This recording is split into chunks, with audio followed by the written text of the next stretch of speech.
Oh, Styxia's moonlight is so beautiful. And the River of Souls is so quiet. It's like everything that happened was just a dream.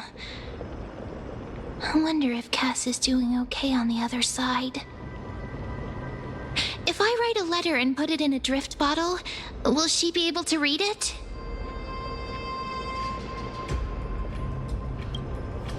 No, this shouldn't be so depressing. Now's not the time to feel down. We gotta pull ourselves together. By the way, it was Miss Cipher who asked us to come here. But where has she gone? Huh? I don't know. But this aura feels so familiar. Let's go check it out together. Be very careful. I have a bad feeling about this.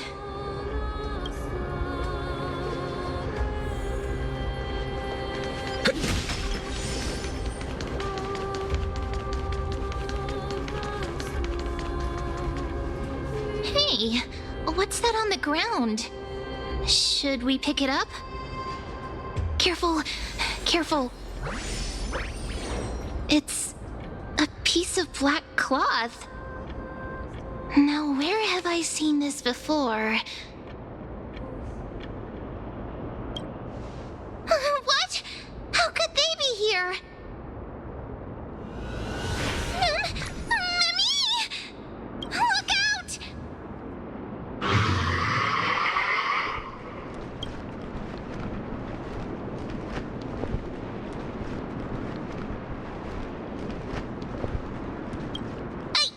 What? Now I'm sad. This isn't the time for jokes. Let's try our best to deal with them for now, and we'll slip into the past with time's power as soon as we can. The River of Souls is full of fish, big and delicious. What? The flame chase journey stops. Meow, meow. Meow?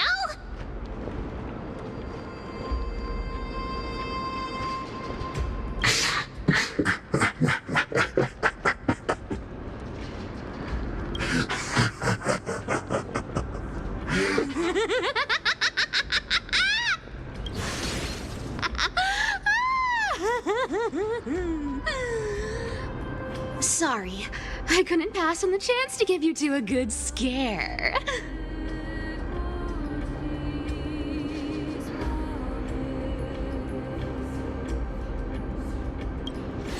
Ah! Don't run! I'm the real Cipher. The real one. Come on, don't be upset. I'm just giving you a kind reminder that Emphorius isn't safe at all. The whole place is full of dangers, including that swordmaster. Make sure you stay on your toes, no matter where you are.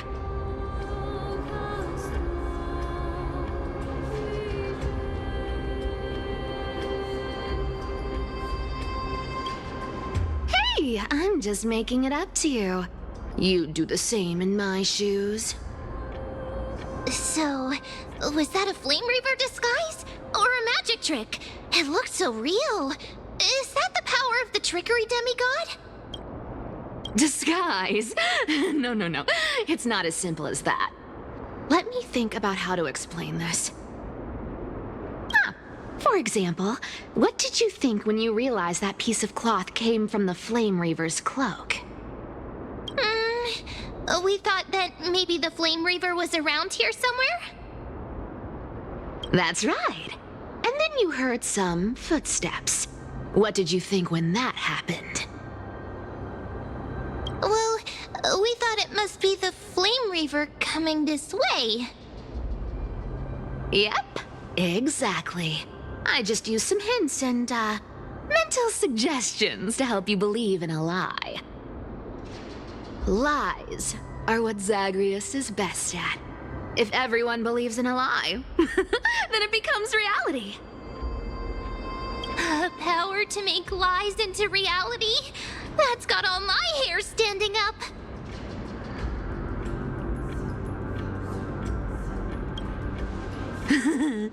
I sure love your arrogance, Gray Mystery.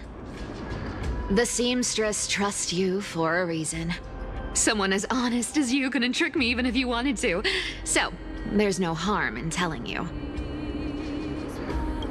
Besides, we still need to team up to go treasure hunting, right?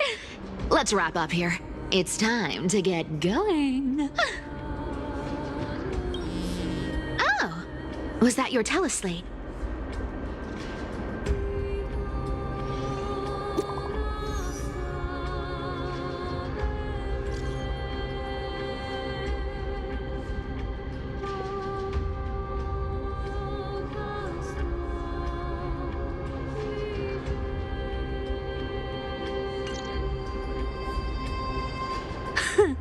Aren't you a popular one?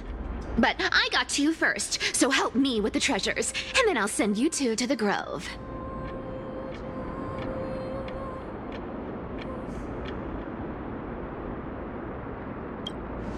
Live handsomely! You mean spend all this money? That's so not why I hunt for treasures. Don't forget, I'm a demigod too. And there's a line reserved for me in that stupid prophecy as well. You shall walk with greed and die over petty change. But I don't believe in that. As long as I keep collecting treasures, then I won't need to care about petty change. And as long as I don't hurt other people when I get what I want, I won't be walking with greed. Right?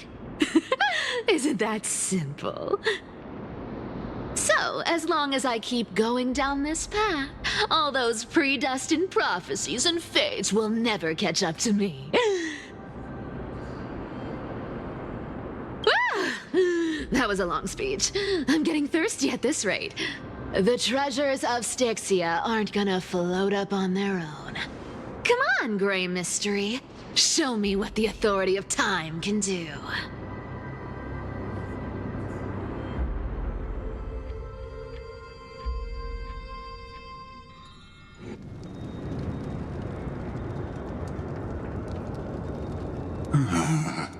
So, this is the car of the Astral Express you've spoken of.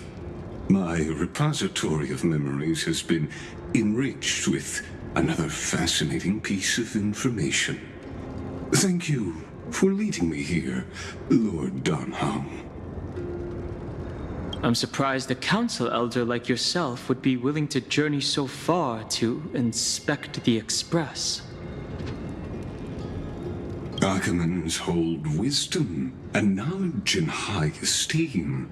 If the citizens knew of your origins, I'm sure more would be intrigued by the Trailblaze. Sadly, discussions about the world beyond the sky remain taboo. It's been quite some time since you first arrived in Akima. Presumably, you've been looking for a way to leave ever since. I've been actively gathering clues and testing different things. Sadly, the more I find out, the more powerless I feel. Don't be too hard on yourself, my lord. This puzzle has stumped Amphorius' scholars for centuries. It isn't something you can solve overnight, even someone as gifted as yourself. In the Grove, I discovered extensive research on the Sky Titan. It appears that many scholars from Amphorius believe the taboo against the world beyond the sky stems from a curse cast by Aquila. Exactly. Of the 12 Titans of Amphorius, Aquila is known for being the most capricious. The weather itself reflects their mood. tranquil sunshine, mournful rain. Aquila's breath is a brisk wind, and their cries resound as thunder in a storm. Additionally, Aquila is one of the two Titans whose core flames have yet to be returned. The sky above affects every citizen. It's clear that Lady Aglaya's decision to confront Aquila at the end of the flame chase journey was a carefully considered strategy. If returning Aquila's core flame can break the sky's curse, we won't have to exhaust ourselves searching for a way back. We can simply focus on aiding the Chrysos heirs. Anti-Catherians have no home to return to, so I understand your concern for your old friends and homeland. I used anti-Catherian technology, or scanning, as you might call it, to assess this car. Assuming my judgment is correct, I might be able to conduct a thorough overhaul of its power systems. Really? But... Of course, that's only if you, my lord, permit me to interact with it. By all means, please, proceed. But be careful. The Express's thrusters are extremely delicate. You honor me with your trust. I will be very careful.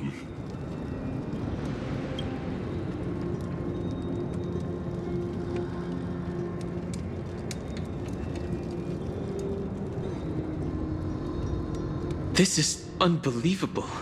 You seem to understand its structure perfectly. Have you repaired something like this before? Not exactly, but we anti-Catherians are inherently sensitive to machinery. Carefully endowed our kind with a unique advantage for analyzing and learning. If you give me some time, I might be able to fully restore this damaged car to its former glory. Then you and your esteemed companion could set off on your return journey sooner. But isn't the real issue with Aquila? Hypothetically, Lord Donhong, if I could open up a path out of Amphorius that circumvents Aquila's divine punishment, would you consider ceasing your support for the flame chase journey? I don't understand. Does the Council of Elders possess some secret means of counteracting divine punishment? It's best if you don't delve too deeply into that question, my lord. All you need to know is, I can make it happen. Maybe this is not a decision by the Council of Elders, but rather his personal wish. The crucial point is, if you and your companion are unwilling to halt your support for the Chrysos heirs, it could offend certain interests.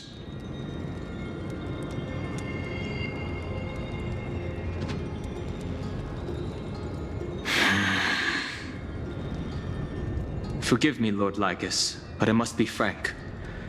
When visiting Dawncloud, I reviewed the records of many council elders. Among them, only your background was nearly blank. I'd like to accept your goodwill, but given such a mysterious background and motives, anyone cautious would have doubts. Your prudence impresses me, just as expected.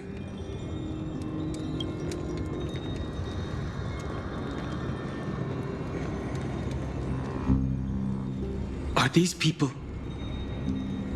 Is this a trap? Is that why you accompanied me here? Please don't misunderstand, Lord Donhong. As the Theoros, I have no allegiance to their plans, nor am I obliged to obstruct them. I am neutral.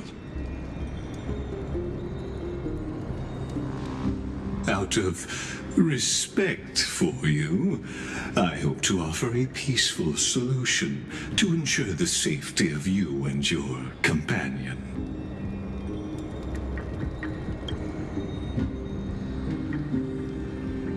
One against four, then. Just to confirm, if things turn ugly later, will you help? I will not. As I said, I remain neutral. Are you asking this because you plan to refuse my offer and continue supporting the Chrysos heirs? You weren't wrong about one thing, Lord Lycus. Indeed, we must try to return to our companions. But our companions now also include the flame-chasing Chrysos heirs. The Nameless cannot and will not ignore the fate of our companions.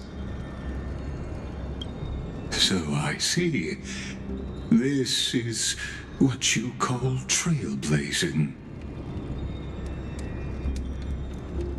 When I asked if you'd help, I meant the ones who need help are them.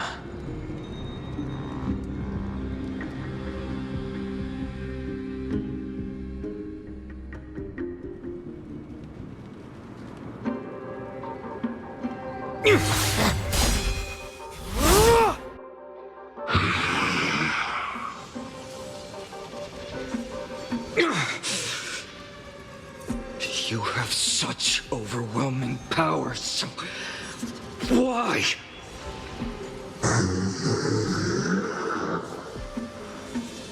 Answer me! Why do you stand in our way? Why do you want to take the core flames?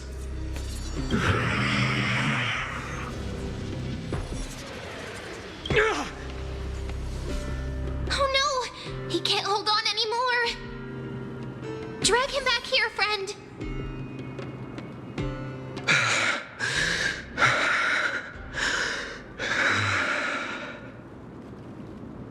Are you okay? I'm okay. I can handle that kind of hit now. But a few months ago, that would have knocked me out.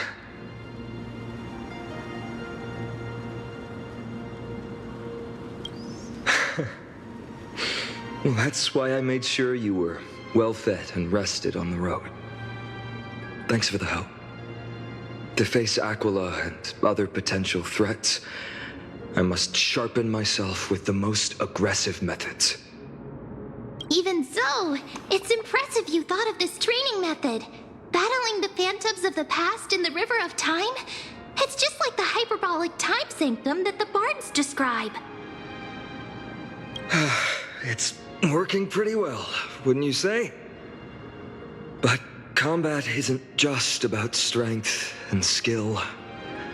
You also need the right weapon. Compared to that guy's weapon, mine feels like I'm swinging a lump of iron. I can't tell you how many swords I've gone through since the training began.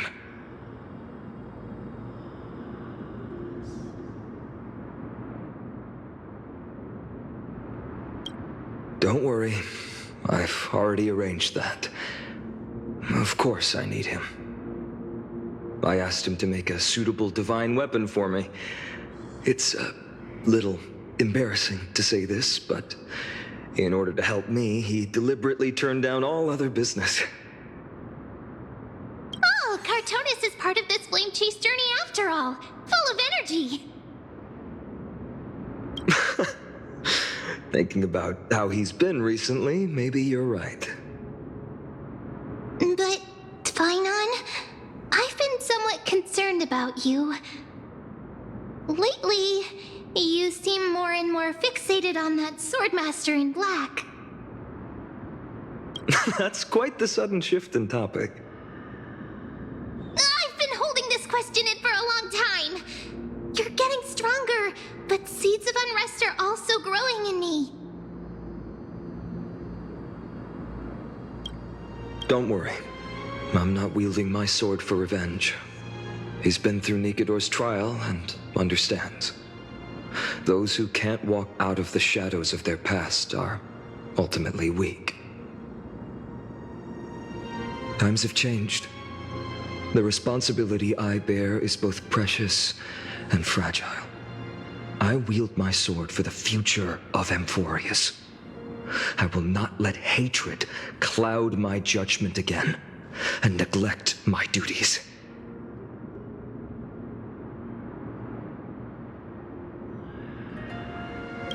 I'm far from finished. I must continue sharpening my skills until I can match their strength.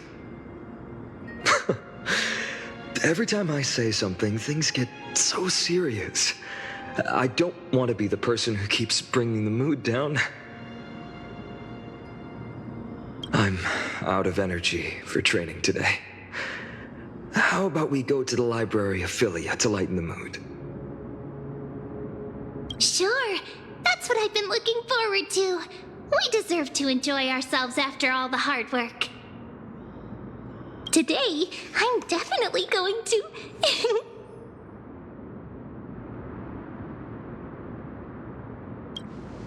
A girl's little secret. Don't pry. That's the charm of this place. You can find whatever you're into here. The three of us might not be into scholarly books, but we could still spend an entire day at the library of Philia.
Here we are!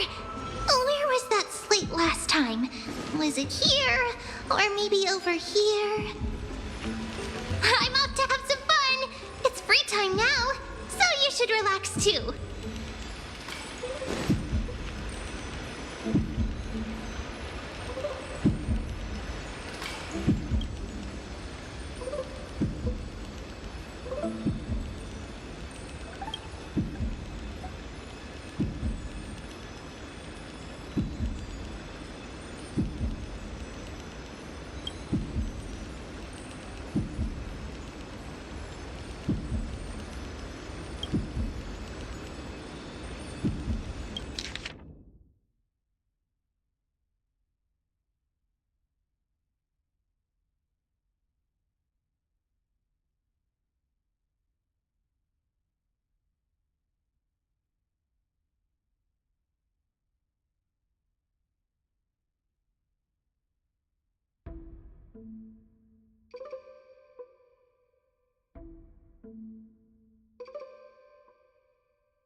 I wonder what Finan and Mem are reading. Let's take a closer look.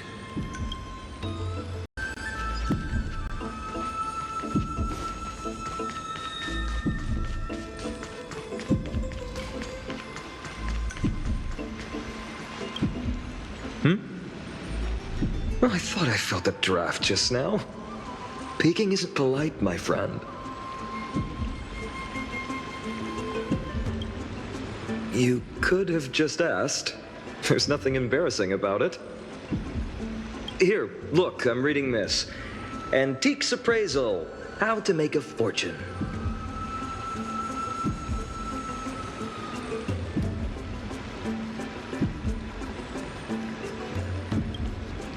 No way, I've invested almost all my savings into this hobby. I've spent a lot of time pondering how Aglaia became such an effective leader. Beyond the intangible qualities like personality and ethics, a major reason is her family wealth. That's the perk of growing up in a big city, isn't it? For those of us in the sticks, luck doesn't come as easily. It's 30% grind, 70% fate. Oops, I talked too much.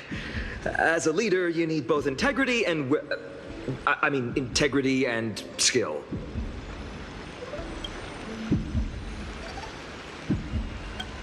I've spent a lot of time pondering how Aglaia became such an effect. That's the perk of growing up in a big city. Oops, I talked too...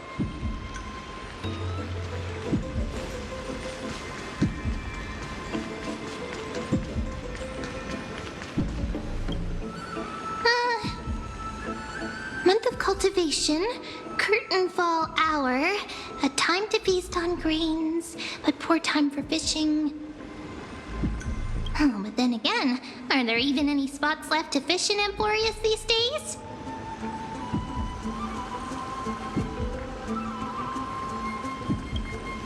Ah! You scared me! Bursting into someone's world like that can really catch them off guard. Well, no more jokes. There's nothing here. I'll go look elsewhere. Something's odd about Mem. What are they flipping through?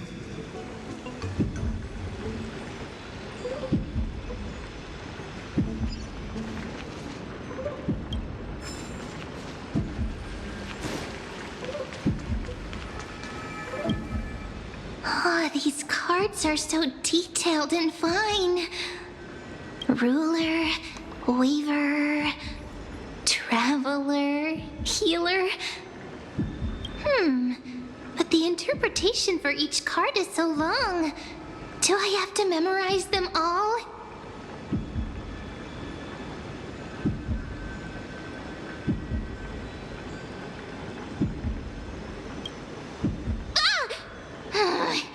What a coincidence! We meet again.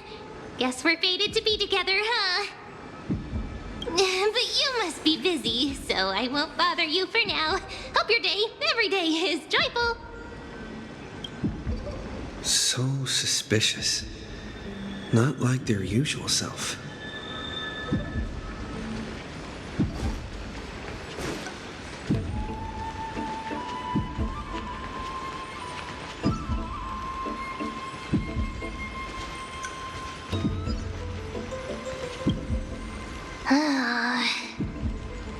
You sure are persistent. All right. I'm totally helpless against your charm. What are you guys chatting about? Is this... the Emporius Divination Compendium? Why are you here too? Sorry, seeing you two chasing each other around, I suddenly found my book not that appealing anymore. Never thought Mem would be into divination. But it's not exactly a niche hobby, so why all the secrecy? I wanted to set up a surprise! Master it in secret and give you all a shock. But getting caught halfway through, it's only natural I'd feel shy. A girl's heart is more delicate than Aquila's ever-changing moods. A surprise, huh? Someone else used to tell me the same. She was really good at stargazing and divination, especially with cards. Yeah, just like the ones you're looking at. then you must be pretty familiar with all sorts of divination techniques with a friend like that. No, I know nothing about it. I've never really believed in using cards or bones to predict the future. If the good omens foretold by divination were true, my hometown, Hydes Elysiae, wouldn't have disappeared. Don't forget, we've got Lady Trinan. Every other form of divination is just smoke and mirrors or cleverly rehearsed tricks compared to her flawless prophecies.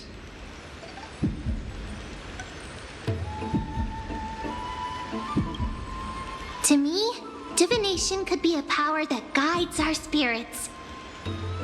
Fate always casts a shadow in front of us, clouding our view of the future. That's why people turn to divination. It's just to find a small reason to give them courage to face the unknown.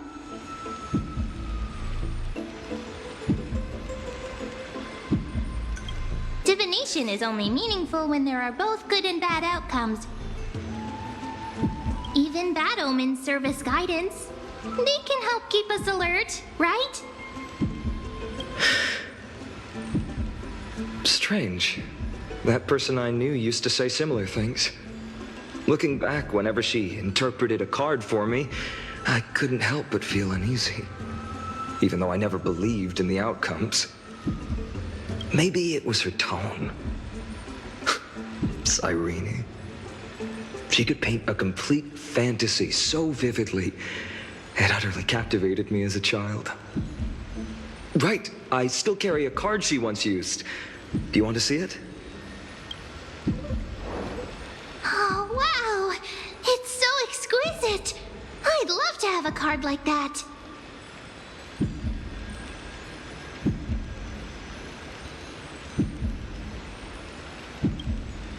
Oh, now that you mention it, yes, it would be even better if it were made of, say, crystal.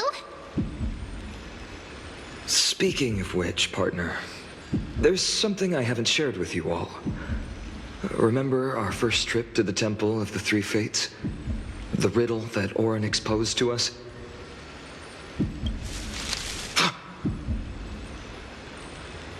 Who's there?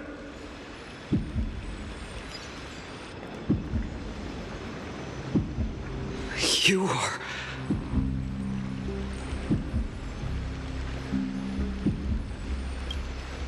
These folks are up to no good.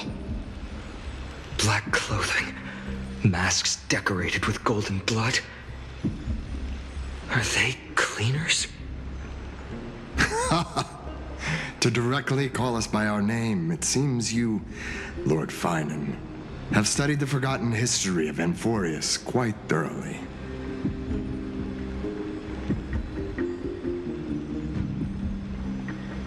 Your friend seems quite interested in us. Perhaps you could explain, Lord Finan. It would be the polite thing. We can't let our esteemed guests pass away without understanding. During the Chrysos War, to combat the Chrysos heirs, several cities formed an underground assassin squad called the Cleaners. Their task was to erase anyone with golden blood from existence. Assassination, poisoning, political persecution. They would do anything to achieve their objective. Now, this historical perspective seems biased, glossing over the Chrysos heirs' abuse of divine powers and their blatant initiation of war in order to defame our predecessors. Could you disclose the name of the author behind this popular legend, Lord Finan? I'd hate for the innocent children of Akama to be tainted by such slanted narratives. You should have stayed buried in the dust of history. The Citizens' Assembly has once again legitimized the mission of the Chrysos heirs. But as for you, not one citizen would cast their vote for you. Executioners lurking in the shadows. What does it matter? We've long since stopped expecting to be understood. People have become too accustomed to peace, and they've forgotten the disasters that arose from allowing generations of the Chrysos heirs to rule. Complete nonsense. Did you really travel all the way to the Grove just to have an argument? I enjoy dealing with people as straightforward as you, Lord Finan. You've probably figured out why we've come before you.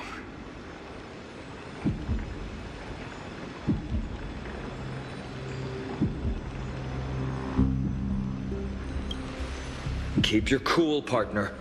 They've come out of the shadows, which suggests they have something up their sleeves. All right, let's hear it.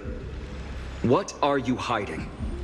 But watch your language and don't say anything you might regret. My shoulders might be sore and my sword a tad dull, but it's still enough to slice off your tongues.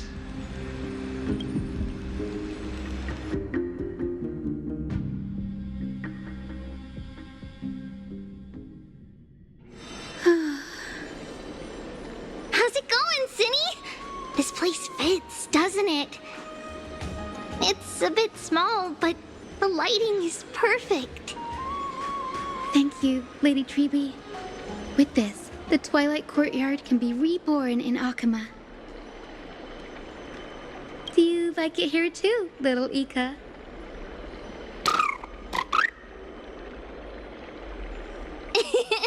It's so bright here. Maybe you should rename it? How about Luminous Courtyard? Lady Treeby makes a good point.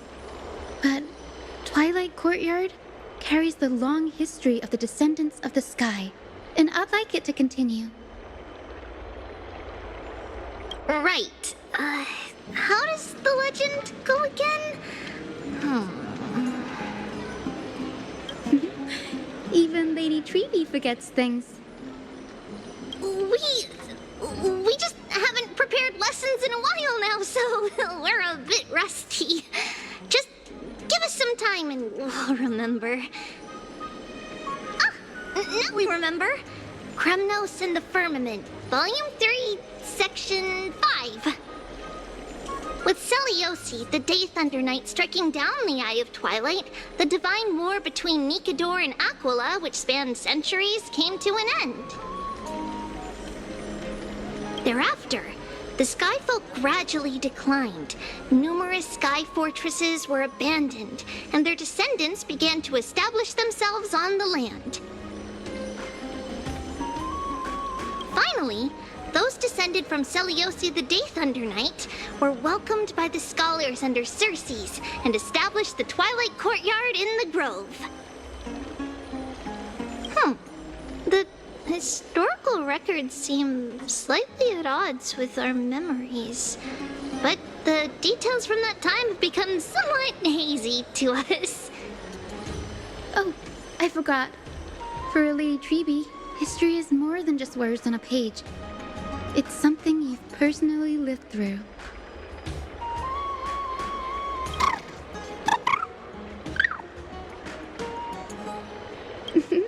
Little Ika loves listening to the stories from the legends. I'm sure you're also imagining one day you'll be as awe-inspiring as the winged beasts by Seliosi's side. That day will come. I believe it. Just keep growing. Lord Crediros? Miss Hyacinth. And Lady Treeby. Good to see you're doing all right. I heard from the citizens you were nearby and came to check. Doing all right. What's going on, Crediros? There's been another violent incident at the market. A shop was smashed and looted. It's the third time this week. How can this be? I always thought that with Lady Aglaya here, Akama would remain peaceful. That was true in the past. But these days, forgive my bluntness, her senses may not be as sharp as they once were. Peggy. In my opinion, malevolent forces have noticed the slack in the Golden Threads and are now plotting to exploit the opportunity.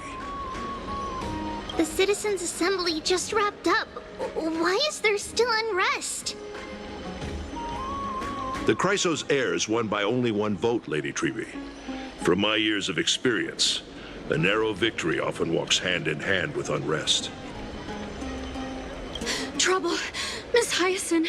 Trouble! Clementine. Take a breath. What's going on? Please! Something terrible has happened at Marmorial Palace! What is it, Doctor? Calm yourself and talk us through. Lady Aglaya! It's Lady Aglaya who's in trouble.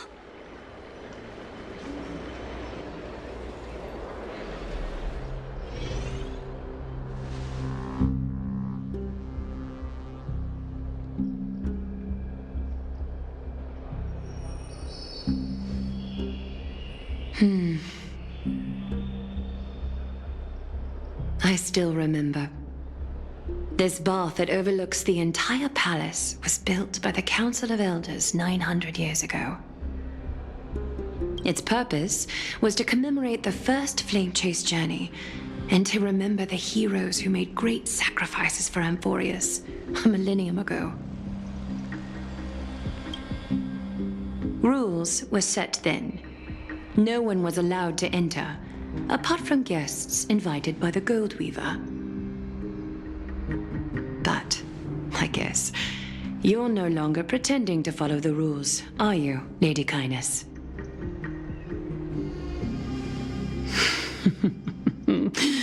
Aglaya, Aglaya.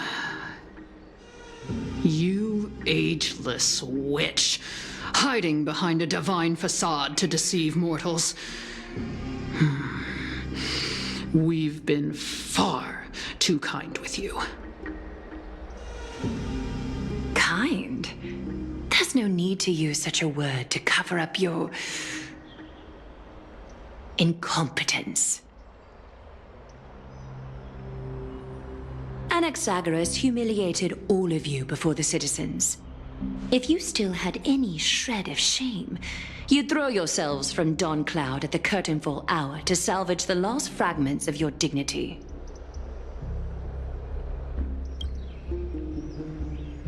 Demigod, why not gaze into the water's reflection and see the wretched face you wear now? These days you're not only blind, but also deaf. The cleaners were born for this moment. When all orders, rules, and laws fail to restrain you, it's time for the dagger to pass judgment. If you're in such a hurry, give it a try. Going toe-to-toe with a demigod? We're not that foolish. The dagger isn't at your throat, but...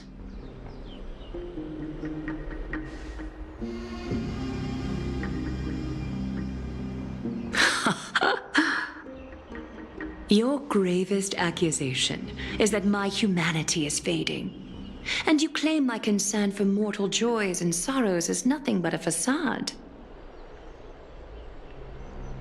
If that accusation holds, what makes you think the lives of these civilians will sway me in the slightest? Fine. I'll gladly use a few more words to shatter that demigod facade of yours. Like I said, you're not only blind, but deaf too. Lately, your control over Akima has weakened. You failed to notice the thefts we arranged in the market, nor did you catch wind of the meetings happening in the Tromas workshop. Plots are unfolding right under your nose, yet you remain indifferent. Humanity? Fading? Aglaya, why not use your precious golden thread to peer into my thoughts? See if the gift we've so meticulously prepared for you can move that cold demigod heart of yours.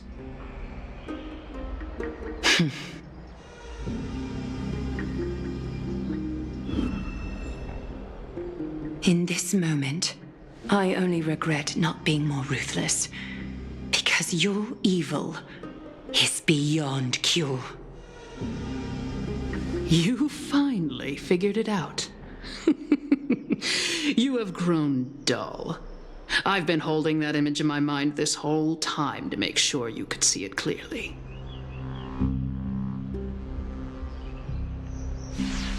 I want you to have this knucklebone talisman, Big Sis. I hope it brings you luck every day and keeps you safe from bullies. That girl who can't speak or hear. What if she accidentally lost her eyes, too? You know better than anyone what it feels like to lose your sight. Imagine if 1,000 years ago you, already blind, had also lost your voice and hearing in your youth.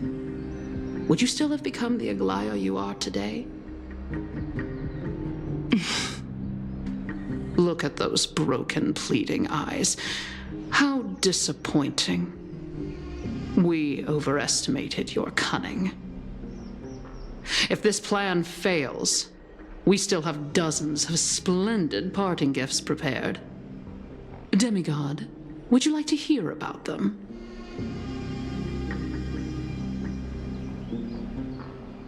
I thought I could buy some more time. In these 1,000 years, I've witnessed the fall of 10 titans. From my naive arrogance at the beginning to slowly learning how to guide others.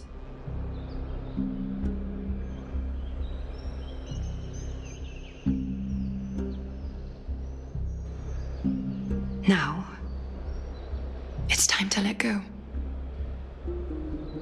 I should be grateful. Grateful that I've reached this moment to let my departure become a path for others to follow.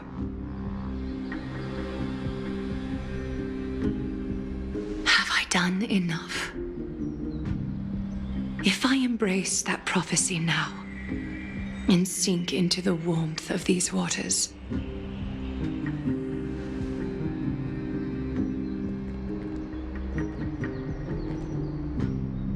will the wandering wind stop to mourn me? Cyphra?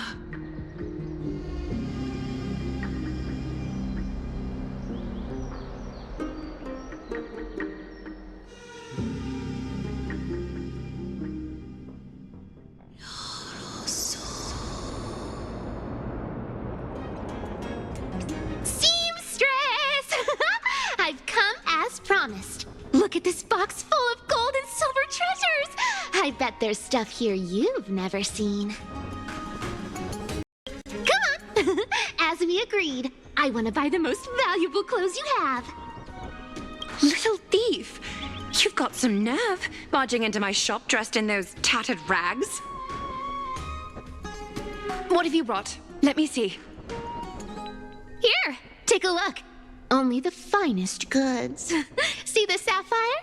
It's even more blue than Fagusa's eyes. Such exquisite luster. I've only seen an ocean's tear of this quality in my mother's treasury. Wait. You've seen one before. And here I thought I'd leave you speechless. What a letdown. It's just an old memory. My family estate all burned to ashes long ago. This workshop is what I built from scratch. Wow! A daughter rebuilding her family business. How admirable. Enough with the jokes. At least you did get to enjoy those luxuries. Mind your manners, Kitty. Tell me, Cyphra, Where did you come from?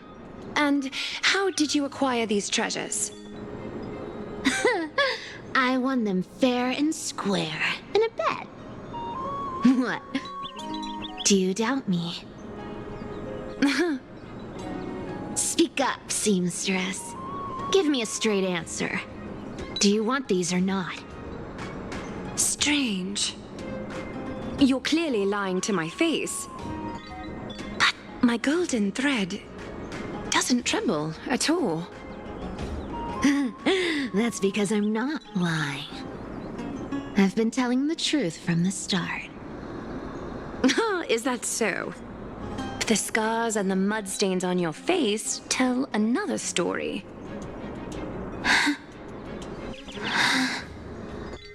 Oh, come on. Can't we just do business without all this chatter? Don't worry. I didn't leave any evidence, so no one will bother you. How can I trust a word you say when you're so skilled at lying? Dealing with you rich people is such a pain. Always wasting my time. Fine, if you don't want it. There are plenty of others who do. Hold on. Your treasure? I'll accept it. But these alone aren't enough to purchase the Gold Weaver's finest clothes. That said, I do have something that would suit you perfectly. Oh. What do you have in mind? Look. Come a bit closer. Oh, it's shimmering gold. Absolutely stunning. These golden boots are the Gold Weaver's greatest treasures. Though not as valuable as the most precious gowns, they hold a magical power. Legend has it that Zagreus blessed these boots, allowing anyone who wears them to move swiftly and silently. Put them on, Cyphra, and don't get caught again. A face as lovely as yours deserves better protection.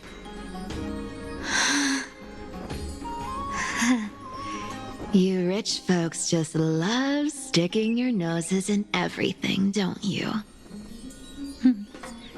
Well, I'm taking these now, so don't get any second thoughts.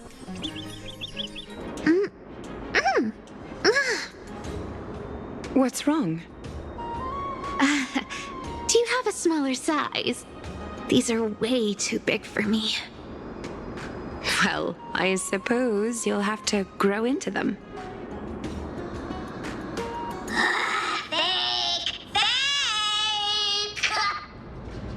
Do you have to interrupt me in the middle of my story? Fake? What's fake? Those boots definitely don't hold Zagreus' divine power! You're Amphorius' most cunning liar, and even you were fooled by a Glion! Watch your mouth, or I'll feed you to the fish in the River of Souls. Weren't you curious how I got tangled up with that seamstress? Well, now you know. Satisfied? I didn't expect such a simple story. How disappointing. But, boss lady, there's a chance Aglaya wasn't trying to trick you? You're defending her. No. I just think the story's so moving, it'd be a shame to ruin it with a lie. If I could cry, I'd be in tears right now. Good thing you've still got a sharp tongue, or you'd have been stuck guarding someone's front door ages ago. Enough chit-chat. Let's take a look at this place. The city of Styxia. Look how beautiful she is. Let me take a good sniff of this air.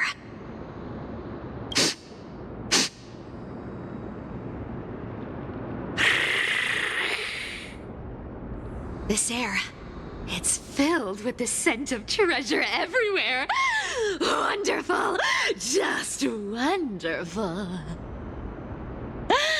Thanks to Castorus and Grey Mystery, the ancient city's barrier was finally dispelled.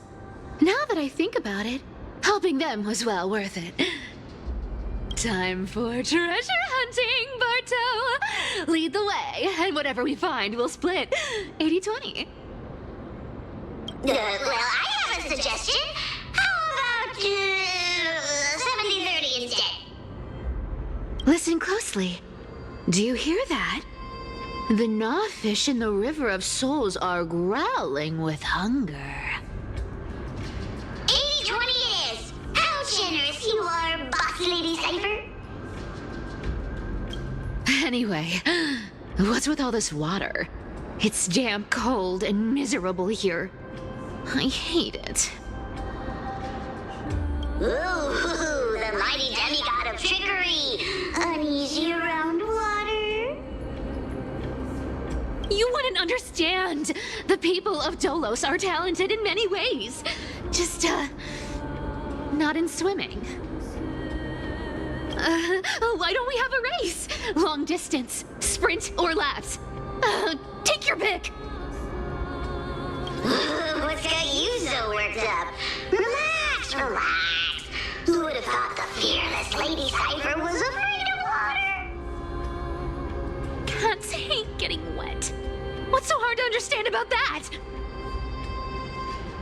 Now, hurry up and figure out a way across, or I might have to reconsider our split. Don't rush me. Let me take a look around. Got it. Let's use that thing. Come on, follow me, boss lady. Not a good imitation. I'll play along. Let's see where this goes, Bartolos. Tell me, how did you hunt for treasure when I wasn't around, boss lady? Trying to trick me into saying something. Not a chance.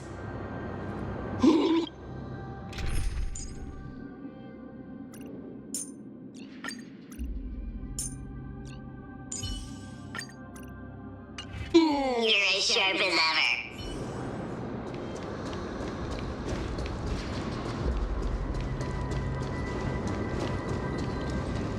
Ooh, interesting. Very interesting. Was this device designed by priests of Ornyx? Do you think you can handle it? Don't underestimate me, boss. Just find a cozy dry corner and wait for me.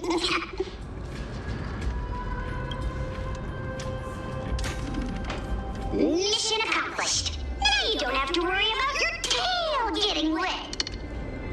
Not bad, but just a warning. If this thing fails while we're halfway through the water... Don't worry, trust me. For that sweet 20% cut of the loot, I'll make sure you're taken care of.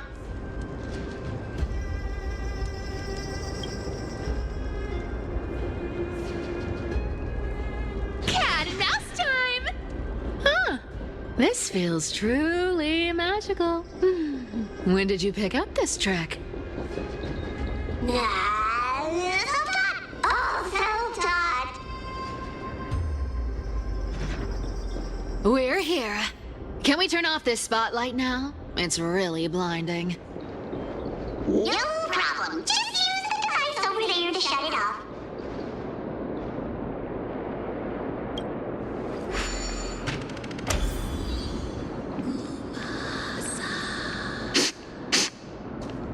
The scent of gold coins, gems, and fine leather. It's so refreshing. The treasures in this ancient city are all floating back up thanks to Grey Mystery and that pink squirrel. Yes, right here. What are you waiting for? Start digging. Roger that! Watch me!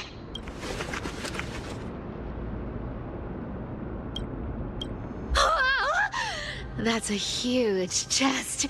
Move over. I want to open it myself. Wow, a massive hall. Unbelievable. It's hard to imagine the kind of luxurious life the people of Styxia once led. As expected for a realm of Fagusa's disciples, this entire chest is filled with ornaments made from ocean's tears. Here, take this. See if it suits you.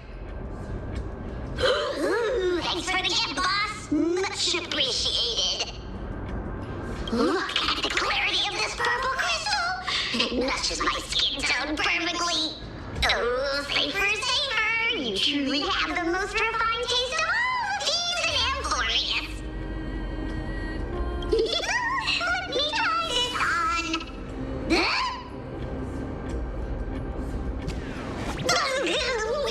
Where is my treasure? How long have we known each other? I can't believe you still fall for this. This is... How could I have forgotten about this? I'll believe it as true, and a lie becomes reality. What a convenient ability. The demigod of trickery's divine gift. Far more practical than any golden thread or teleporter. All right, enough fooling around. Here's the real thing. Lead the way. Cypher rules! I've already pinpointed the next trove of treasure! Starting navigation. Boss lady, we're set to make a fortune this time! Got any plans on how to spend it? Of course. Spend nothing. Have you forgotten my silly prophecy? I remember. Whoa! Isn't that like... Uh-huh. Isn't that the controller for the hands of Zagreus? Indeed it is. Here we go round the river of souls. Spirit thief goes. Ah, what are you even singing? There's a big guy guarding this place. Cat and mouse time. Yeah. Big and dumb. Just a pure lump of... Look at its face. Oh my, how could something be so ugly? Yeah. So ugly. Ugly enough to make even me, a little imp without a digestive system, feel nauseous. If that ugly brute messes up my face, even the stoic Talantin might end up shedding a tear. Indeed, that would be heartbreaking. Clearly running away is the sensible choice. So, how about you take the front? I'll attack from the side. Right. Fleeing fits a rogue nature. Huh?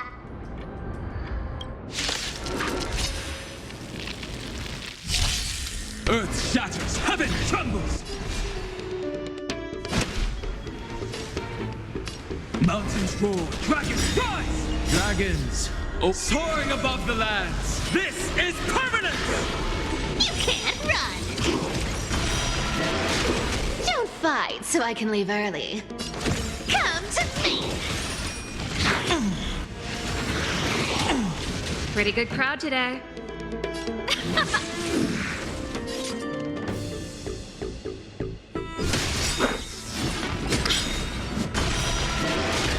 Found me.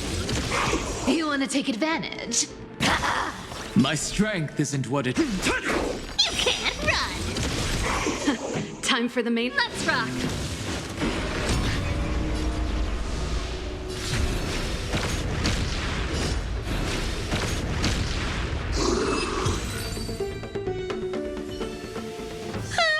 Such an ugly and useless creature, taken down with just a couple of hits. How boring. Hey, Bartolos, are you still alive? Give us a squeak if you are.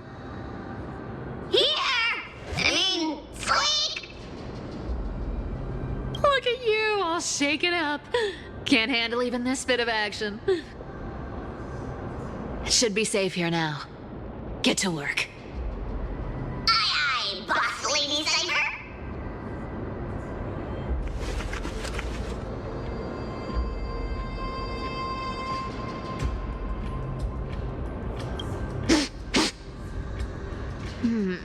It doesn't smell like anything valuable this time.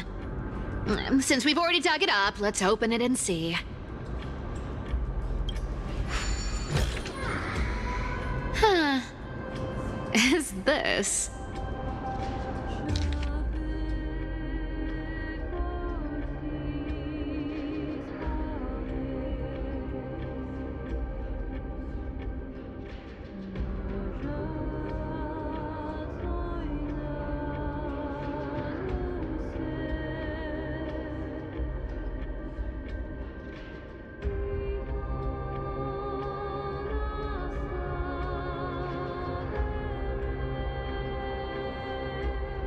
Ooh, this looks tragic. Do you think they made it to Akuma? Probably not. I've never seen or heard of anyone from Styxia and Akuma. At least Stolos still has me left. Guess this city wasn't so lucky. It does seem unfair, doesn't it? Just because they were born in the wrong place, they had to face such devastation. Meanwhile, those in Akuma, simply because they're supported by the world-bearing Titan, continue to survive. Yeah, the world just isn't fair, is it? Speaking of the world-bearing Titan, Cypher, didn't you tell me once you used to be an apprentice at Kefali's priestly court? Huh? Did I? Yeah, you definitely told me, and I remember it clearly. Maybe it's been so long your memory's gotten a little fuzzy. Ah, right. I did tell you. It wasn't a big deal. I just snuck in with a bunch of mumbling priests and watched them do their spooky rituals around some glowing rock. Honestly, I was only interested in the wallets of the old grandpas on the council back then. Don't remember much else. It's been what, nearly 1,000 years? Oh, I see. But you in a priest robe? Now that's hard to picture. Who asked you to picture that? Besides, priest robes from 1,000 years ago were nothing like the ones today. Right. I didn't think about that. I was just curious if you ever overheard anything interesting from those priests. How ridiculous. Come on, let's head to the next spot.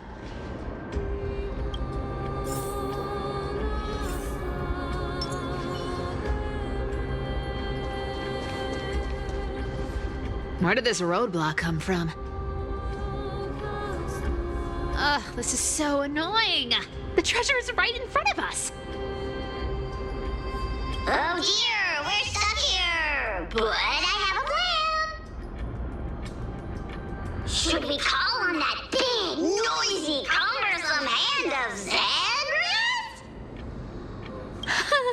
Never thought that thing would actually come in handy. All right. Do you want to handle it? Leave it to me, boss. I don't need a controller. After all, you know.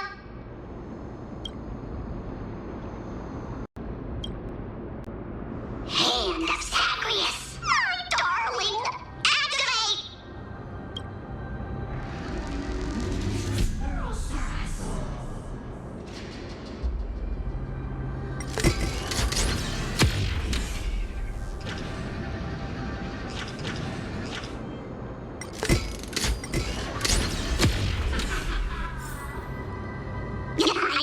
Looks like a charm.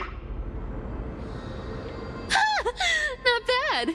However, I still don't see how this ties into trickery.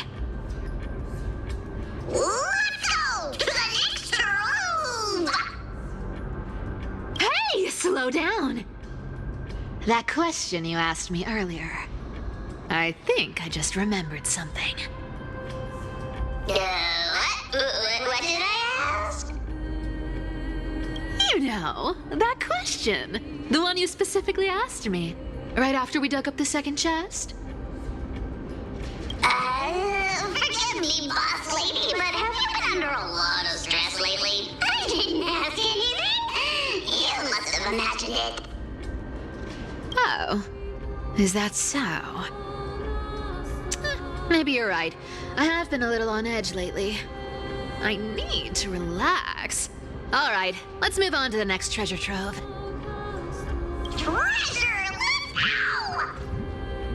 go!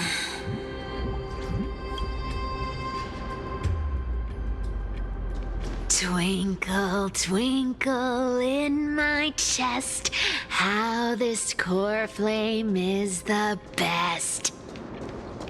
Wow, when it comes to singing, I still sound better than you, boss. Go beyond all time and space on the journey of flame chase.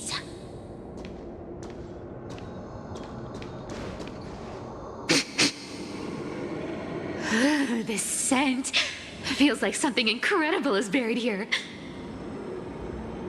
Incredible indeed! If even Boss Lady says so, how could I not be excited? Do I need to give instructions here? Get digging.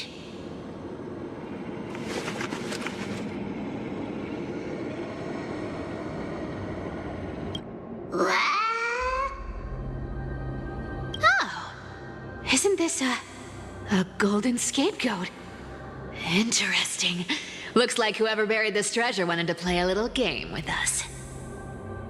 Oh, isn't there a myth about this thing? Those who feared fire became sheep. Those who did not became human. Sheep, humans, whatever. All I know is unlocking this gets us treasure. Here, this honor's all yours. Puzzles and tricks are right up my alley. Just leave it to little old me.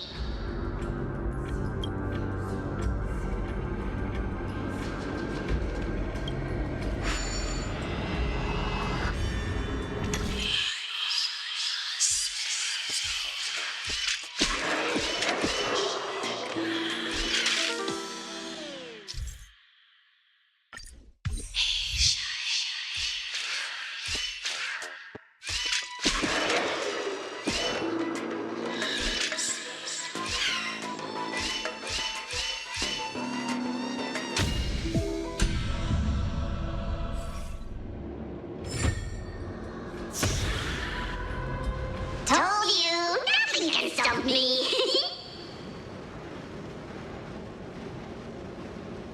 Cypher, it's your turn now.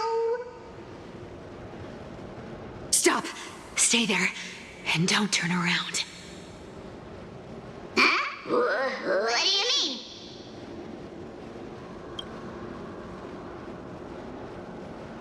I told you, don't move.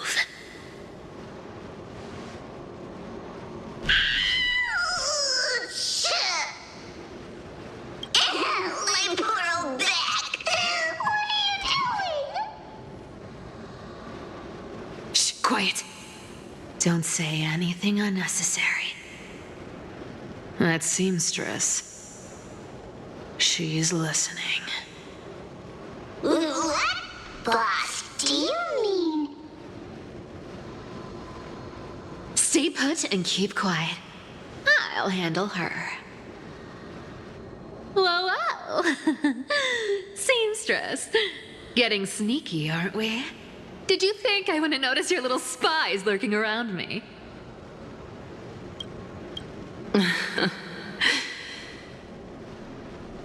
As time passes, I find myself leaning more and more on blind luck.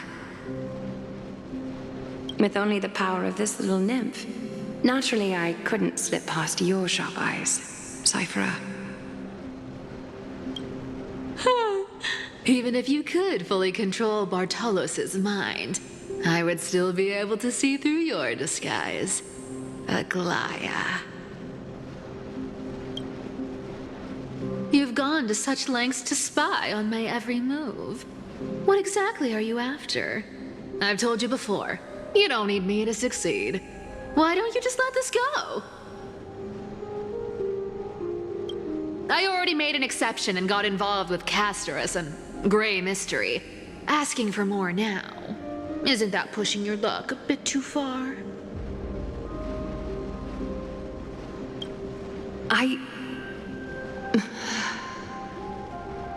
I'm sorry, Cyphera. I've plotted and schemed my whole life, but I never could have predicted our relationship would end up like this.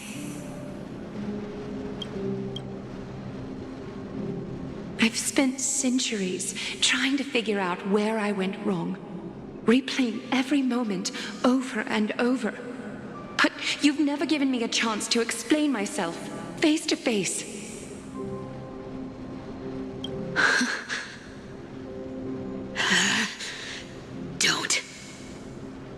Don't talk to me like that. You know I can't take it.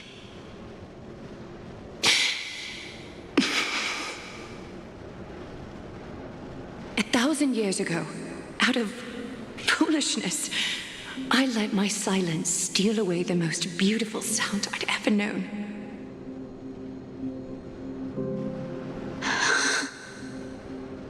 My silence.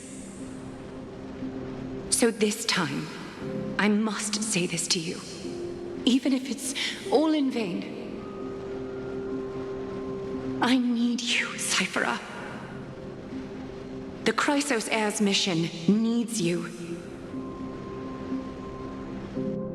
The finale I've delayed for far too long. It's finally here.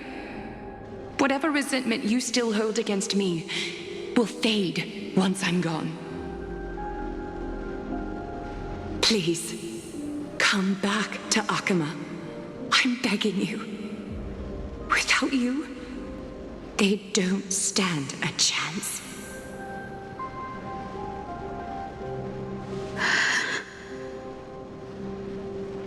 I'll think about it, seamstress. But stop watching me. Unless you want to lose me for good. Don't worry. As much as I'd love to hear your voice again, to see your face, it seems that chance will never come. Goodbye, Cyphera.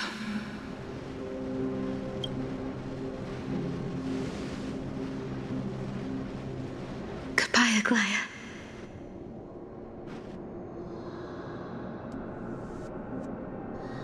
What a shame. I thought there'd be some real treasure under that goat's head.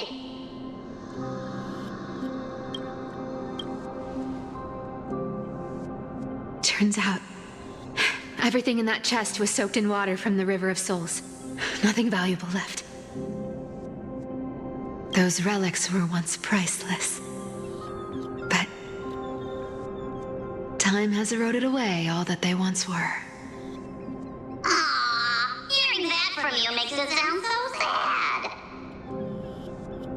Wait, why am I getting all sentimental? I haven't even processed what just happened.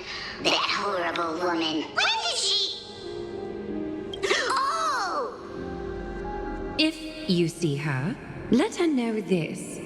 As demigods, we can't avoid our duties forever. Could it have been back then when... Do you remember now? Looks like you don't need me to jog your memory. She must have slipped that nymph into your pocket while you were distracted. Don't underestimate that bug.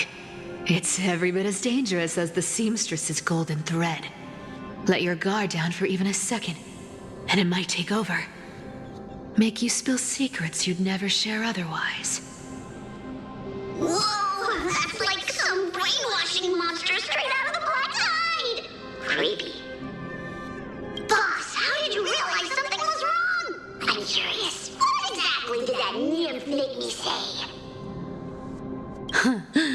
Actually, it gave itself away very early on.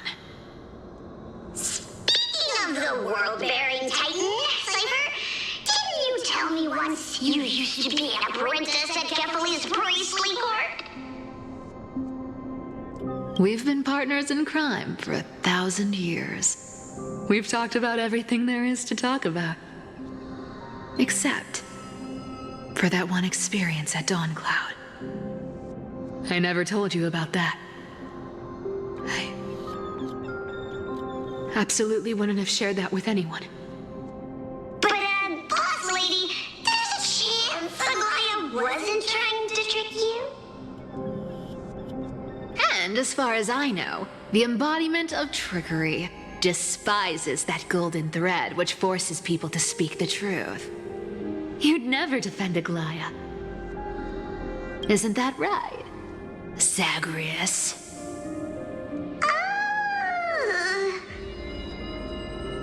You have a terrifyingly sharp mind.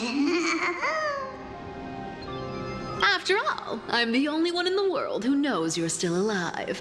To make sure you survive the Titan trial, I had to fool the entire world. If you want to keep that lie from falling apart, you'd better keep playing your part in the days ahead. Even if it weren't for saving my worthless little life, I'd still walk through fire for Cypher without hesitation. You may have been reduced to this form, but you still haven't lost your way with words. Speaking of which, Cypher, you're not taking that wicked woman's words to heart, are you? Life's been pretty great lately. Why get into trouble now? Don't you think? Honestly, I've been thinking. Maybe a trip back now wouldn't be too bad. You're back again, Cyphera, your face. I need clothes. Anything. Just throw me something. A piece of cloth will do. Just enough to cover the wounds. I will pay back the amount I owe. I promise. You're bleeding golden blood. Yes, what about it? So what if I'm one of those Chrysosairs they talk about? Those infinitely strong heroes, world-renowned swordsmen, exceptionally intelligent scholars. Cyphera. Oh, I'm sorry to disappoint. Who knew that group of amazing people would include me? A pauper, thief, con artist. Maybe I should just make another cut to drain all this yellow stuff out of me and... Stop it, Cyphera. I'll give you clothes, warm you up, and stay here. Stay in my workshop until you're healed. Aren't you going to ask me how I got these wounds?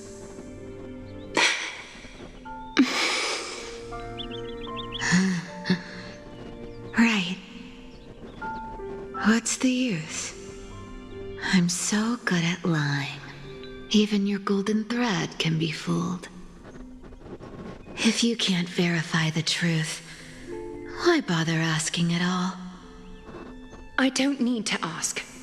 Nor do I need to use the golden thread. I know everything you do is for survival, at all costs. Stay here. You won't have to deal with the cold or go hungry again. Stay by my side, and you can start putting yourself back together. Aren't you worried I'll ruin this place's reputation? Or that I might sneak off with your precious clothes and sell them? I wouldn't have invited you if I were worried about those things.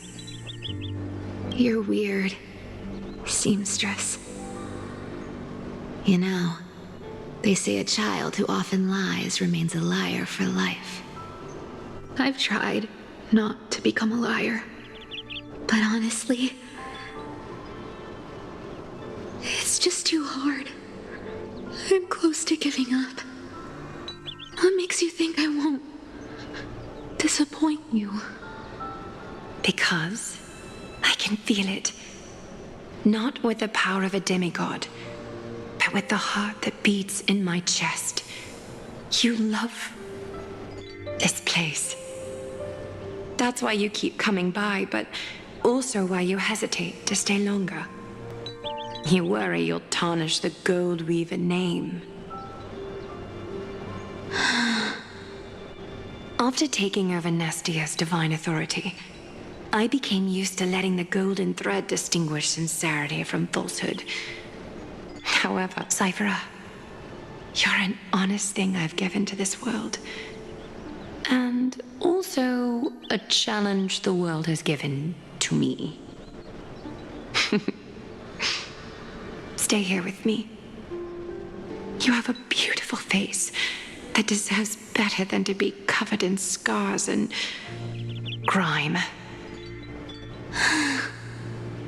You've got a way of talking that's hard to follow. All right, let's make it a deal. You have 1 day to change your mind. Once the action hour passes, there's no turning back.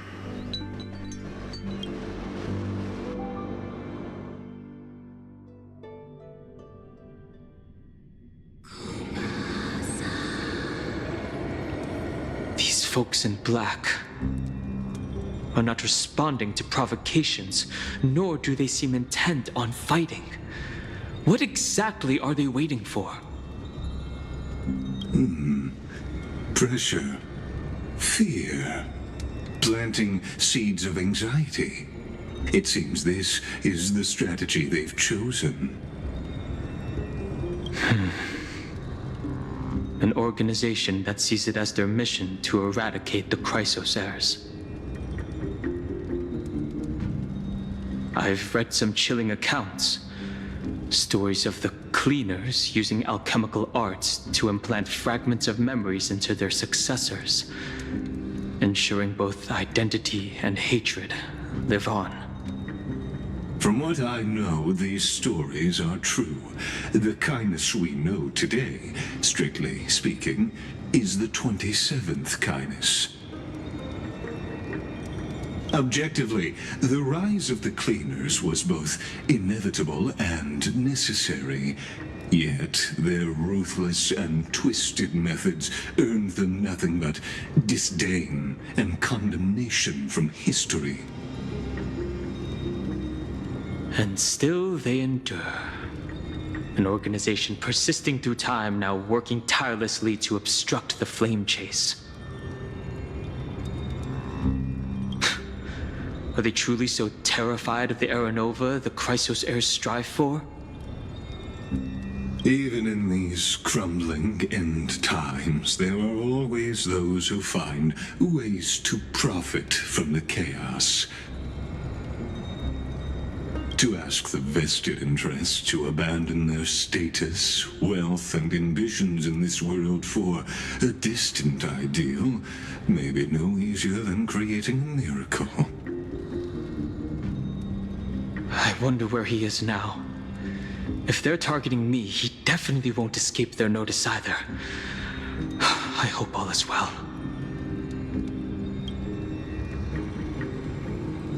Is that Lord Krateros?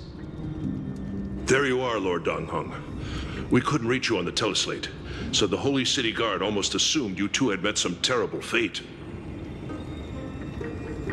You pests crawling in the shadows, back off. Your plot ends here. You played your hand. Run while you still can. It might be your only chance to survive. Stay away from Akama forever. If you set foot there again, the fury of its people will tear you apart. Because Aglaya is dead, and in the eyes of the Holy City citizens, her blood is on your hands.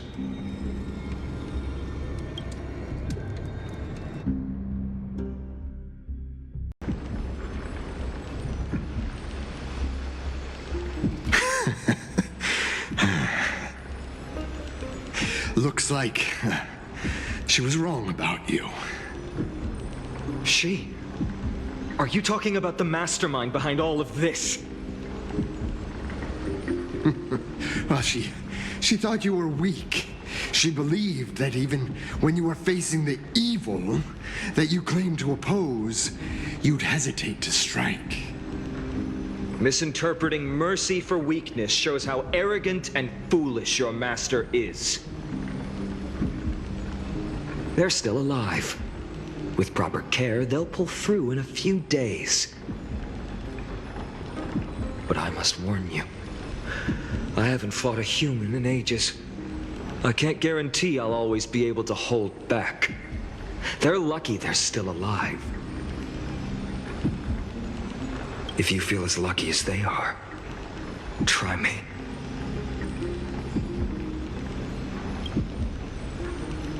Finon is seriously upset. Get out of here. Don't show your face around us again. If your master wants to stop the Flame Chase journey, she'd better bring an army that makes Kremnos at its peak look like child's play. I've said it more than once, Lord Finon. We're not here to start a fight.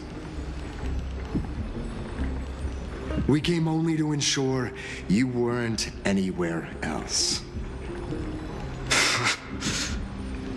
While you were unaware, we already accomplished our mission to buy time. So, Lord Finon, until next time.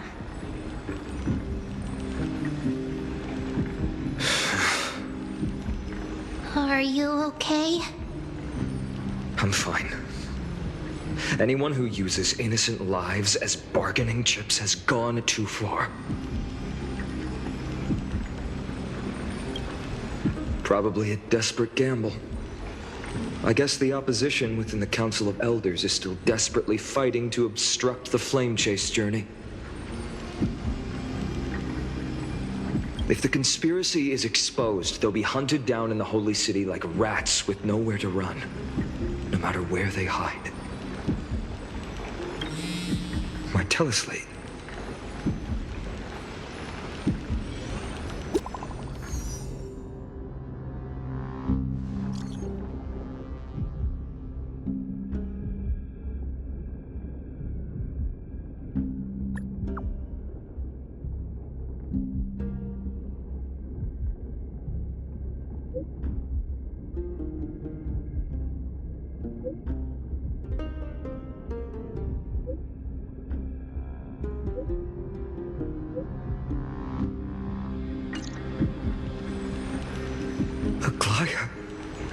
Is this...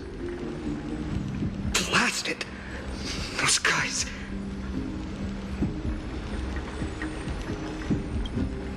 But how could they possibly... Stay calm. This could just be one of her schemes. I won't believe it until I see it for myself. Finon? What should we do now? Stay on course. I'll contact Treeby and ask her to keep the citizens calm. We'll hurry back to Akima as fast as possible and assess the situation in the city. If we run into any enemies along the way, I won't be merciful this time.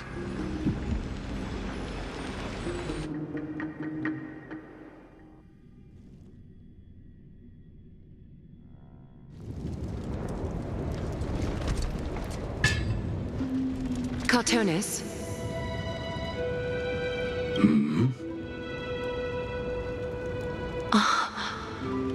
You're forging a sword for Finon, aren't you?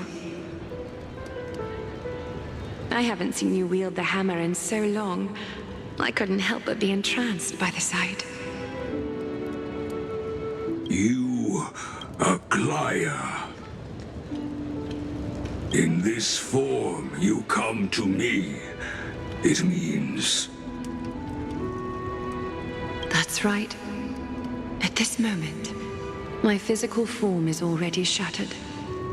My journey as a human in this world has come to an end. It's time to fulfill our pact. Of course. The pact I haven't forgotten. The thing I entrusted to you, do you still have it? Far too plain this vessel is. Not worthy of you. Do you still insist? I insist. Over the past 1,000 years, every piece of fabric I've worked with has been tainted by my cold divinity. It's made me hate their colors, texture, and scent. This ornament stands apart. It was a gift from a child. She was pure and kind. I often wished my childhood could have been like hers. How to say goodbye to everyone? Have you already planned? I'm afraid there's no such detailed plan this time. I deeply regret not being able to say farewell to them, one by one. The moment has come. My departure will give them one less thing to worry about. This parting gift should help ease the regret of such a sudden goodbye. Invented for the Titans, Kremnos' soul-forging technology was. Though divinity it retains, filtered out, the remnants of humanity will be. Is that what you want, Aglaya? You've confirmed this with me repeatedly. Yes, Cartonis. I need you to do this for me. Condense my divinity into this ornament. It might still be useful in the future to help them complete their mission.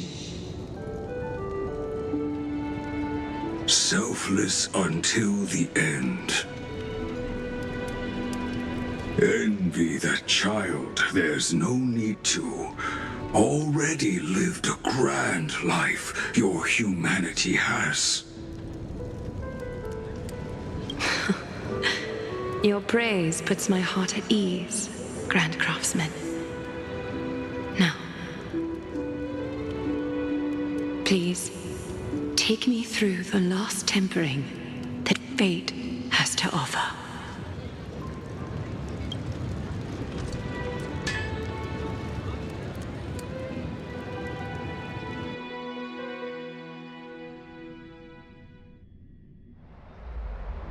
The city is silent, and tension is building with every passing second. The news is probably spread by now. Every household is locked up tight, and all the market stalls have closed down temporarily.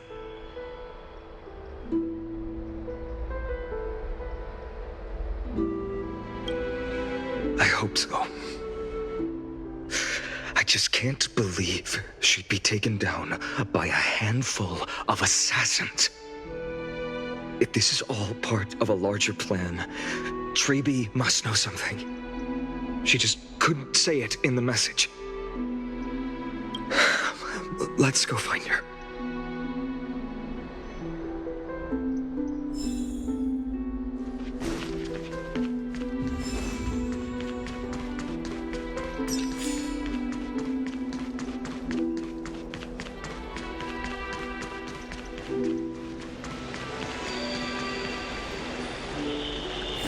Dunhung came back before us. Well, maybe he's heard something.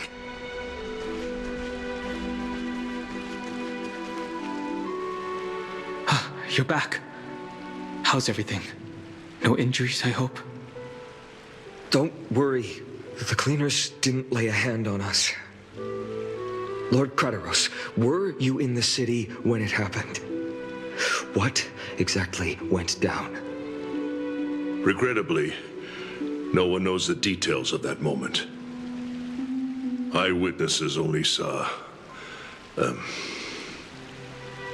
It's fine. Just tell me. Eyewitnesses at the Memorial Palace saw Aglaia fall from the Chrysos airbath. Oh, gods.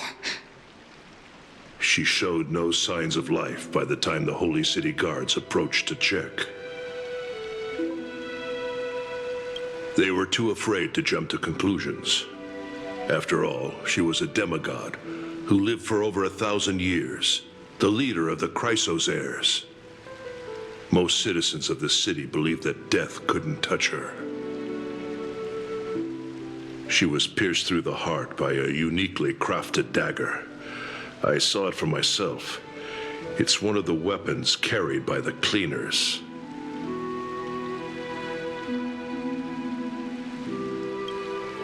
I also don't understand.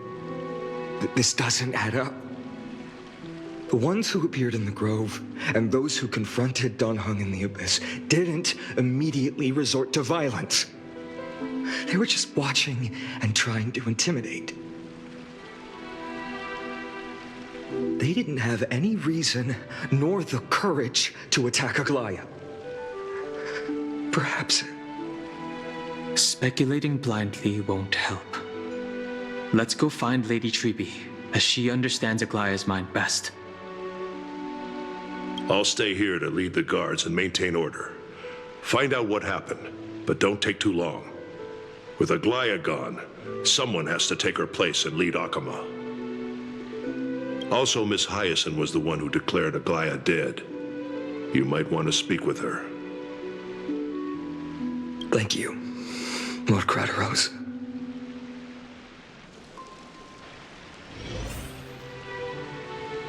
I'll stay here to lead the guards and maintain order.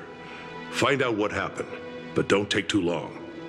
With Aglaia gone, someone has to take her place and lead Akama. Also, Miss Hyacinth was the one who declared Aglaia.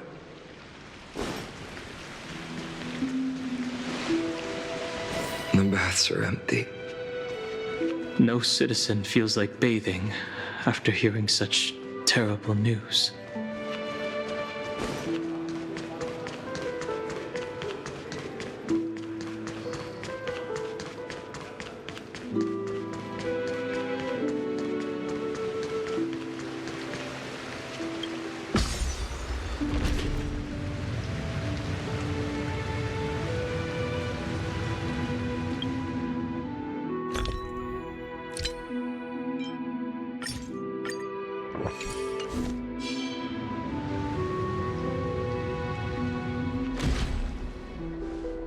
Hyacinth.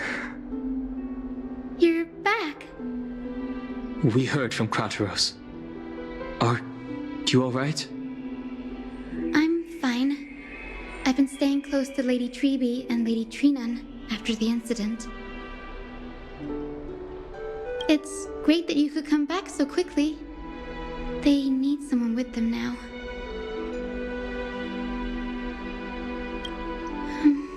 Not well. After all, we witnessed Lady Aglaia's last moments. I tried to treat her immediately, but even the sky's blessings. Declaring her death was the hardest thing I've ever had to do as a doctor.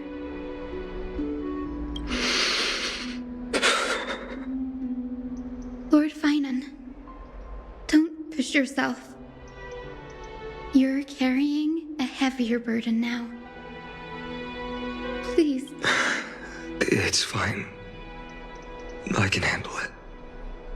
What I've lost is a mentor and a comrade in arms. But for Treby and Trinan, they've lost 1,000-year-old bond. Like they're losing a part of their lives. You should rest, Hyacinth.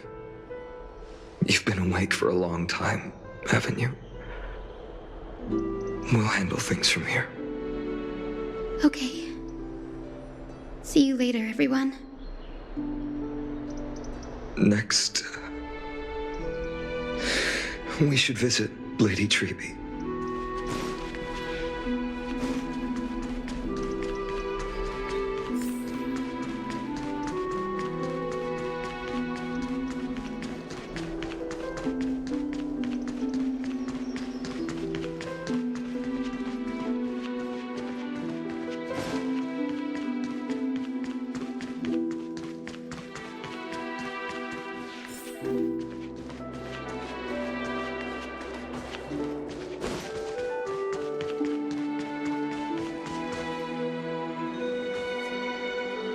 Snowy.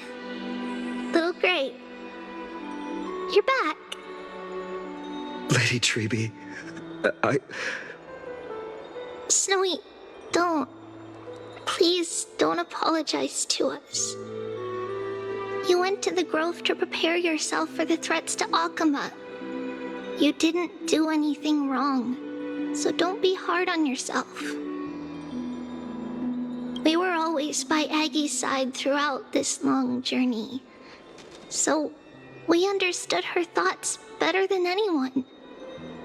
She knew she wouldn't see the end of the Flame Chase journey, yet she gave everything without hesitation.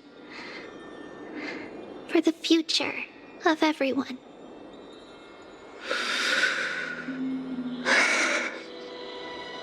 I know what Aglaya expected of me. Right now, the last thing Akama needs is a leader wallowing in self-pity. The scroll over there was entrusted to us by Aggie.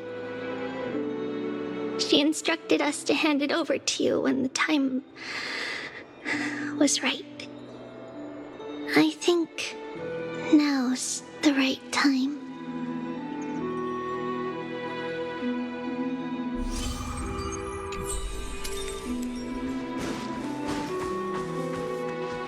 Aggie, I still remember the taste of that oatmeal.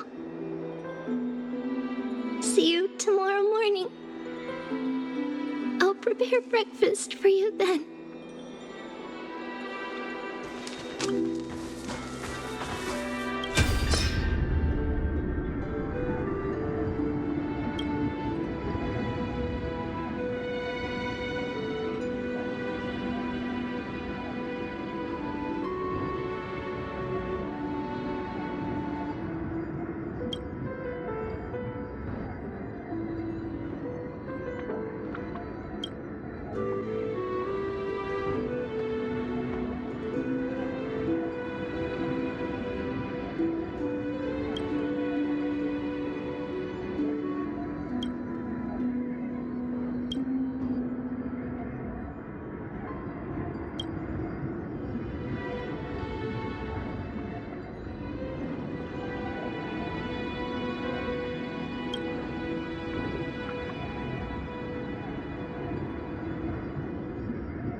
Finan, my humble student, my trusted colleague.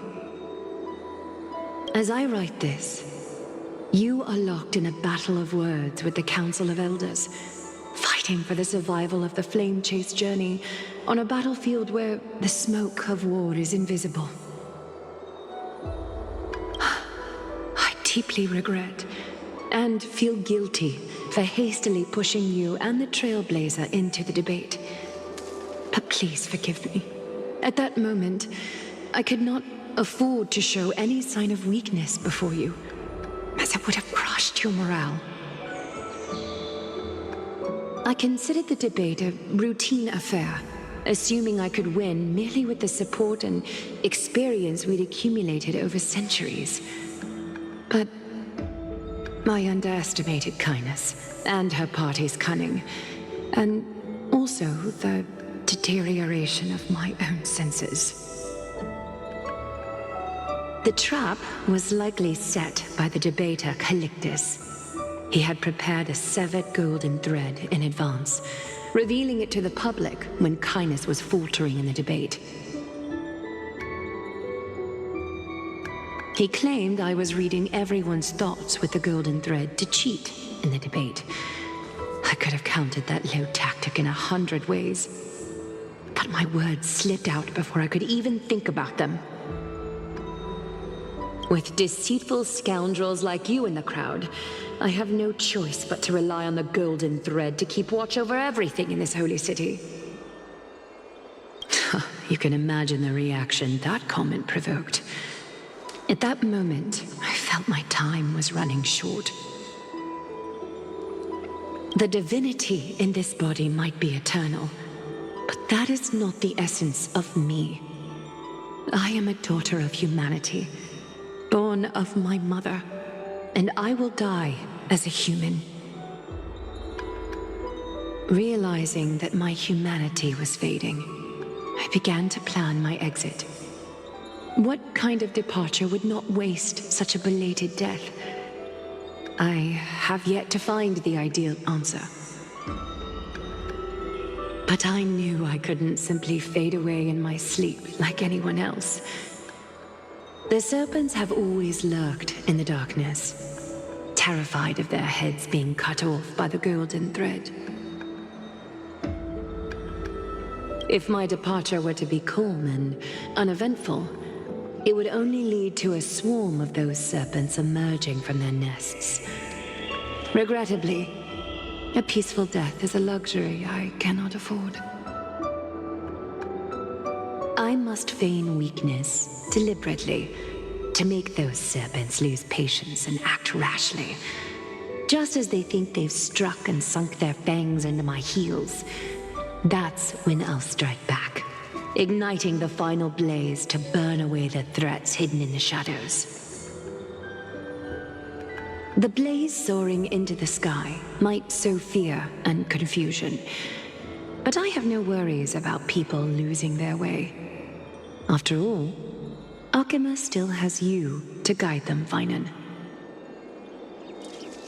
You're not perfect, Finan. I've witnessed your confusion, recklessness, and deep sensitivity, dawn after dawn. The heavy burdens of your past have always weighed you down, inflicting deep pain.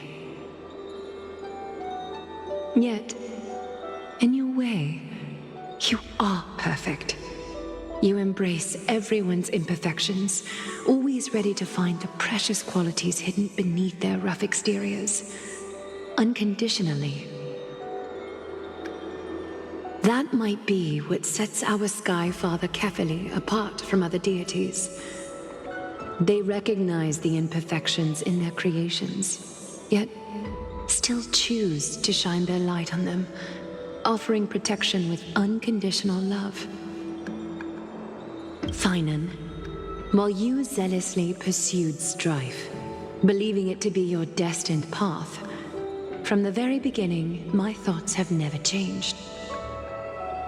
You are the destined world-bearer of Amphorius, the gate to Amphorius's future.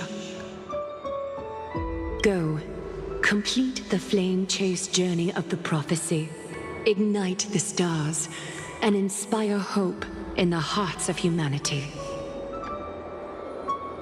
I will be waiting at the end of the West Wind, looking forward to the miracle you will create.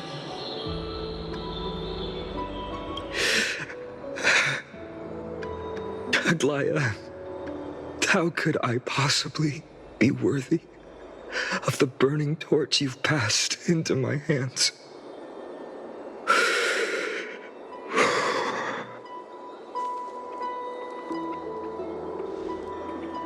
Dorang, can you do me a favor?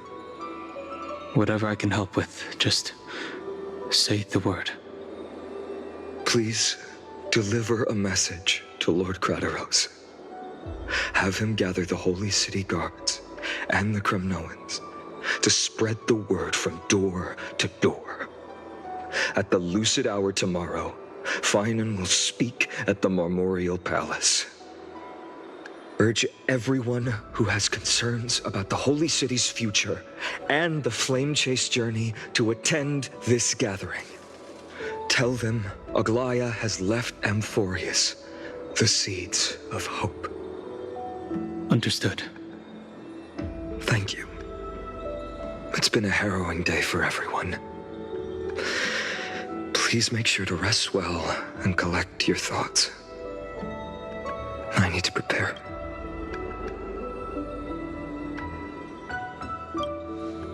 Cortonis, what brings you to Marmorio Palace? I planned to get everything settled before coming to see you. Is there something urgent, Cortonis? How are you holding up, I wanted to see.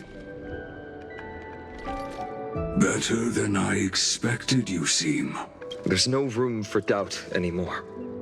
It's time to take action and show everyone that the leadership of the Chrysos heirs is still strong. Right. Your assessment is... Now, here. Take this.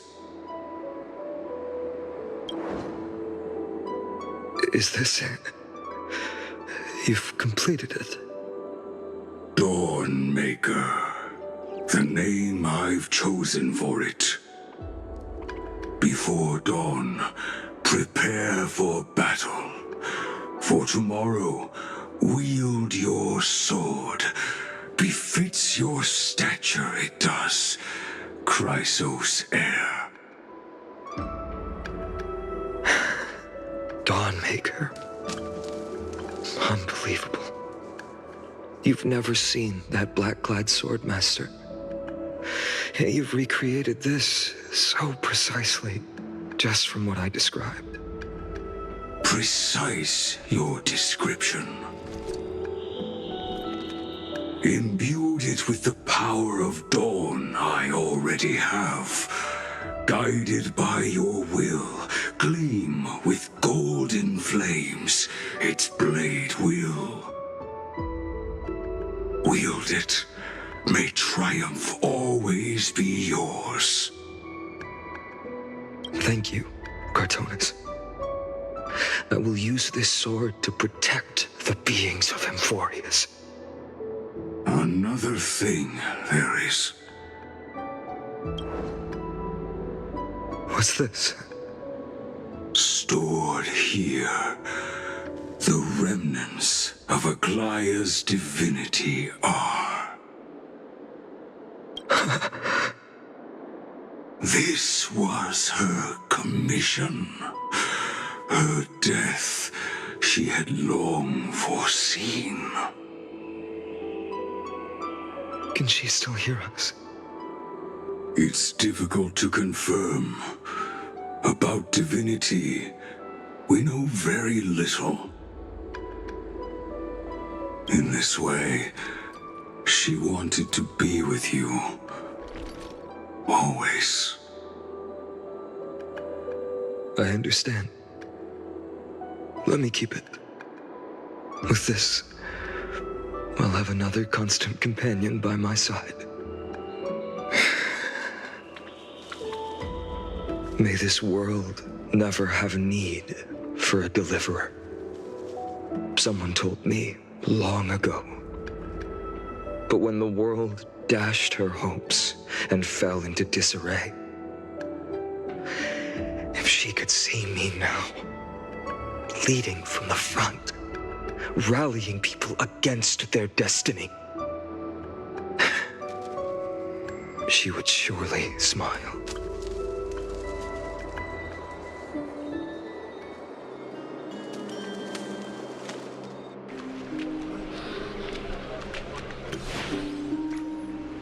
How will the Holy City continue without Lady Goldweaver?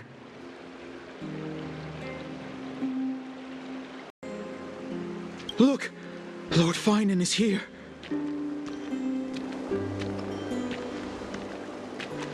Will he step up to lead Akama?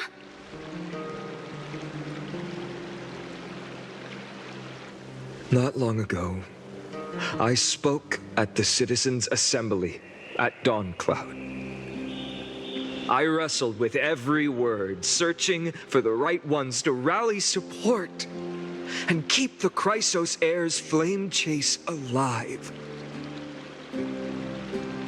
In the end, I remembered a lesson from one of my teachers.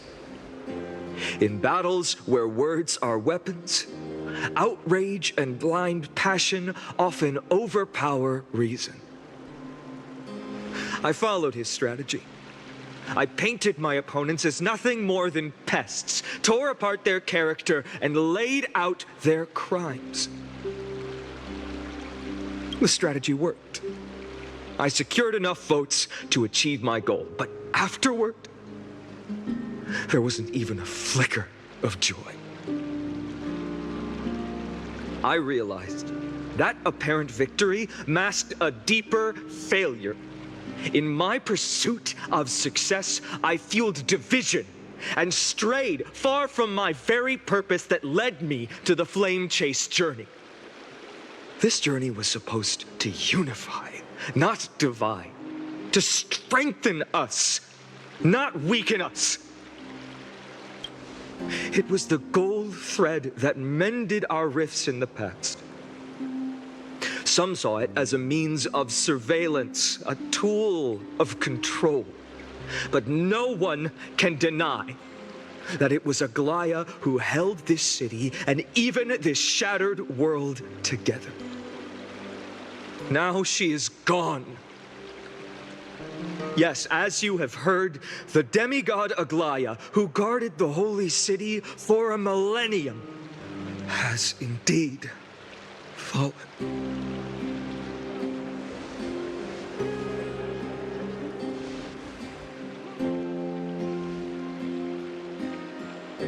Who murdered Lady Goldweaver?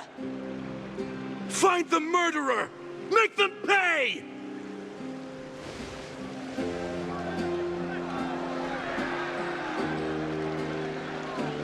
I felt the same as all of you initially.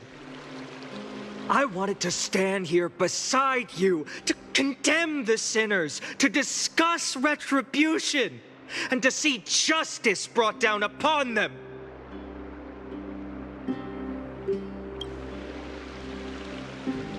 But my perspective has changed.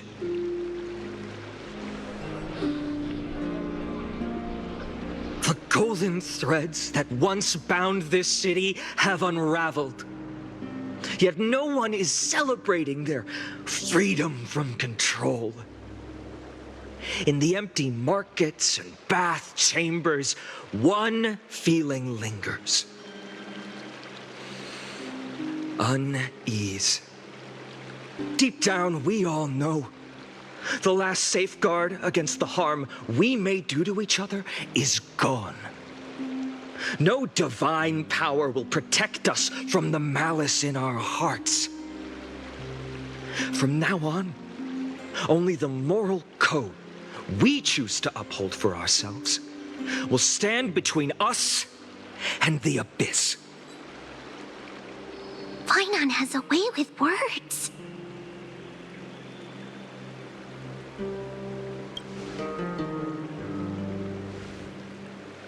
Oh, all right. The flame chase journey is nearing its end. With only one Titan left for the Chrysos heirs to conquer, Aquila. Before I rise to the skies, I challenge you. Cast out the shadows and malice within your hearts. Let your spirit shine brighter than the sky itself. Let me bear witness. Even without the divine authority of romance, Akima will remain a sanctuary in these end times. A place for the kind people Aglaya dreamed of.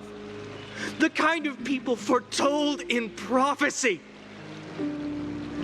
A better people! Better people!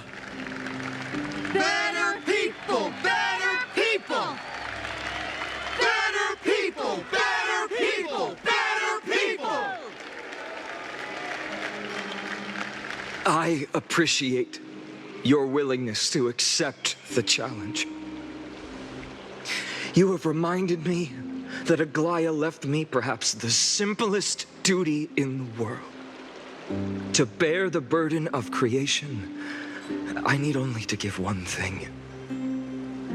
It's a gift she once gave me without hesitation, and now I share it with each of you. Unshakable faith. There's still a long way to go before Amphorius is reborn. But we will not forget the past as we move forward. For the memories of Amphorius will always benefit future generations. Allow me this moment. I want to borrow a few minutes of your time to commemorate a demigod who protected the holy city for a millennium. She was Akima's dressmaker, the leader of the Chrysos heirs, the Gold Weaver, Aglaya, and her greatest feat was being a selfless person.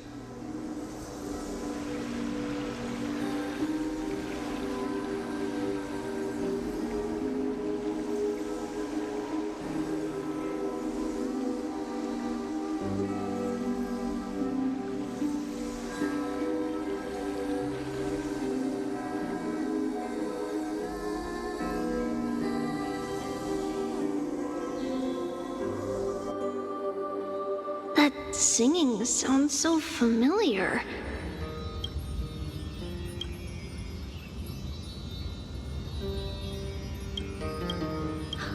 That's our song, and Snowy used to love it! Yes, Lady Trian. For that child filled with anxiety, your songs always dispelled the clouds in my heart, even if for just a moment. Snowy was so cute and kind when he was little.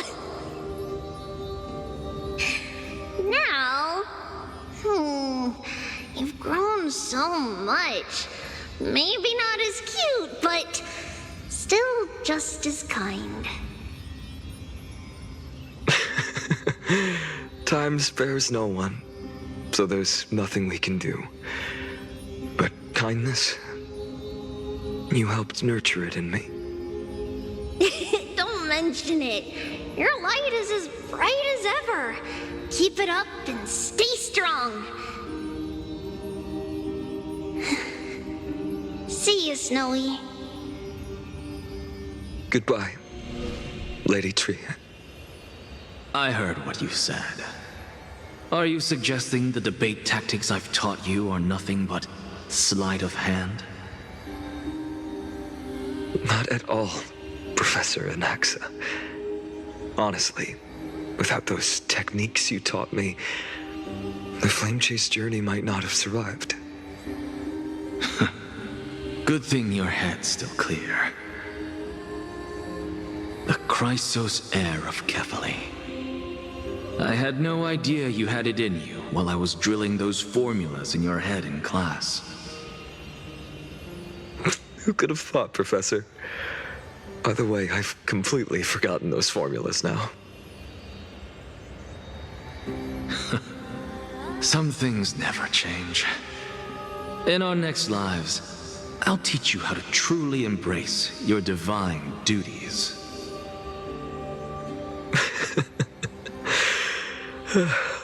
I'll be waiting. Goodbye, Professor Anaxa. Miss Castros? Aren't you going to say something? Lord Finan, you have always been so approachable. Ever since we first met, you've seen me as a friend. It was the first time I understood what everyday friendship was like.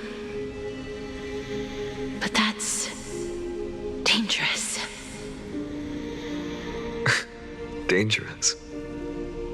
Laughing and chatting with you, I sometimes forget who I am. And for someone with my kind of power, that's a real hazard. I Hadn't thought of it that way. Sorry, I forgot to consider your perspective. Please, no apologies. Despite everything, thinking back on the times we spent together makes me really happy. I feel the same. Goodbye, Finan. Goodbye, Gasteros. Aglaia. Remember, Finan, after completing the flame chase, leave the decision to initiate the miracle of Genesis to the Amphorians. The Chrysos heirs are the executors of the prophecy, yet they, the people, are the true masters of this world. Rest assured, I always keep your teachings in mind. The difference between a presumptuous hero and a tyrant is a fine line, right? Well said. You've got a good memory. It's late. Anything else you'd like to add? Anything else? Even in your imagination, I'm not one to show my vulnerable side.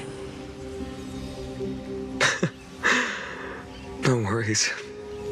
I've long understood how difficult it is for you to open up completely. Thank you for bringing me here, Aglaia. You saved me. Maybe what I wanted to save wasn't you, child, but this crumbling world. Goodbye, Finan. Goodbye, Aglaia. Did you forget me? Forget you? Like I'd ever. We aren't parting ways forever. You're just off to guard the gates at Castrum Kremnos.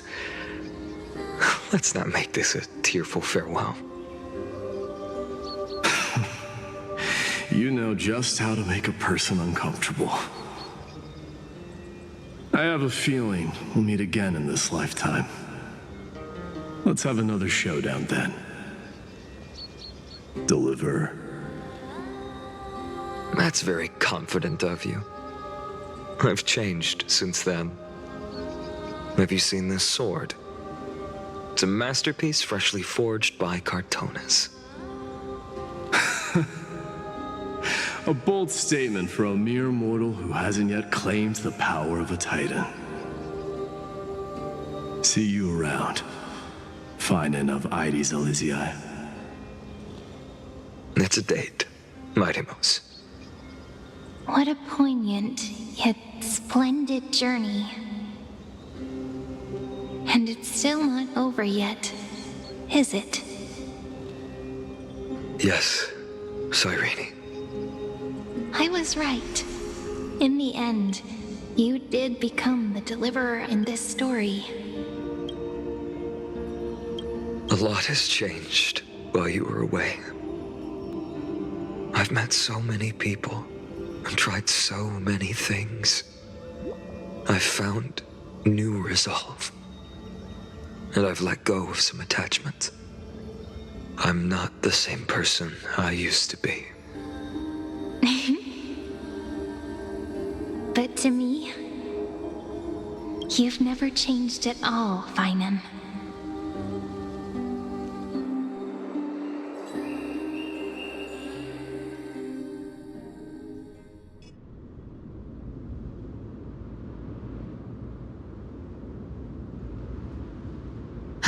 Dawn Cloud. This place holds so many different kinds of memories. I remember you could see the Gold Weaver sign from here, all the way down the mountain. But my eyes aren't what they used to be 1,000 years ago.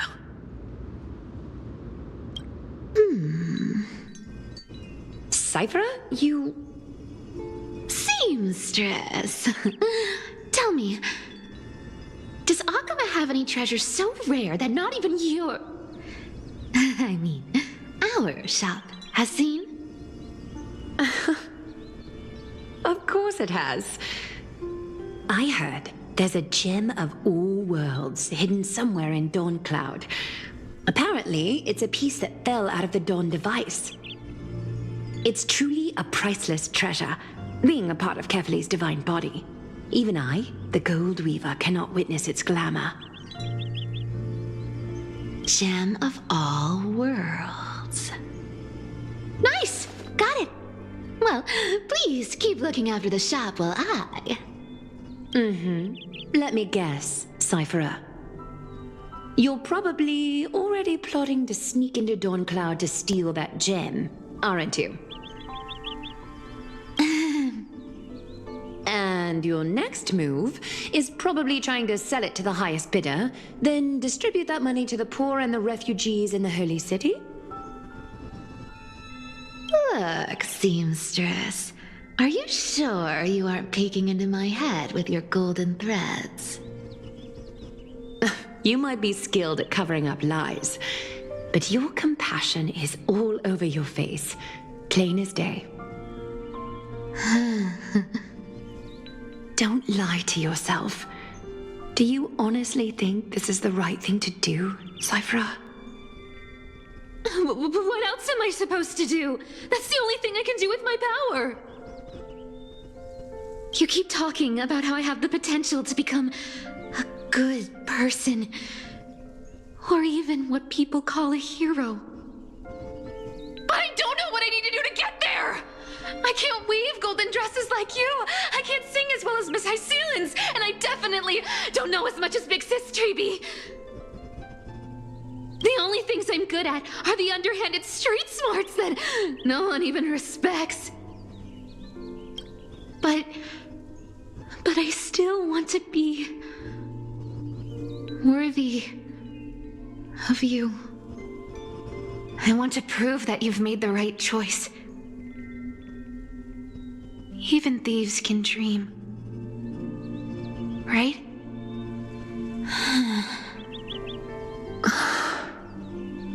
I know, Cypherer. I know. You are justified in your anger. Destiny is never fair. And your path is doomed to be even worse than everyone else's. You are fated to walk in the dark and bear the world's misunderstanding in this journey. But you have to believe that everyone in this world is unique in their own way. I am convinced that you're the only one who can bear the authority of trickery, even if you have to contend with the legendary 300 master thieves of Dolos. Aglaya. I just want everyone to believe that the world is beautiful, and that everyone is simple and kind. If only I could get everyone to believe that.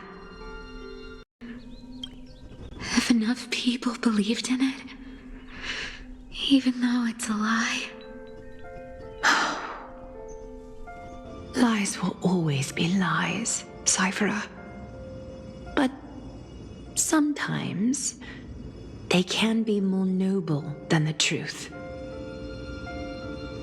Huh. Are you really planning to just stand there forever? Honestly, sneaking around doesn't suit you, Deliverer. I never thought I could slip past your sharp ears, Miss Cypher. I just didn't think it'd be right to interrupt when you're obviously lost in thoughts. Still as charming with your words as ever, boy. Your speech at the public baths wasn't half bad, I'll admit. It managed to touch my heart. Just a smidge. Thank you. I had a feeling back then that you were in the audience. Intuition certainly is a thing of wonder. Oh, and you didn't call me out on the spot. You waited all this time to tell me. Well, I thought you'd need some time to yourself after she passed away.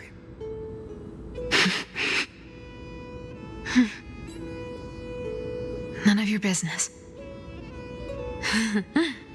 Enough small talk. Tell me, what kind of trouble did you run into that you need me, the super old-timer, to step in?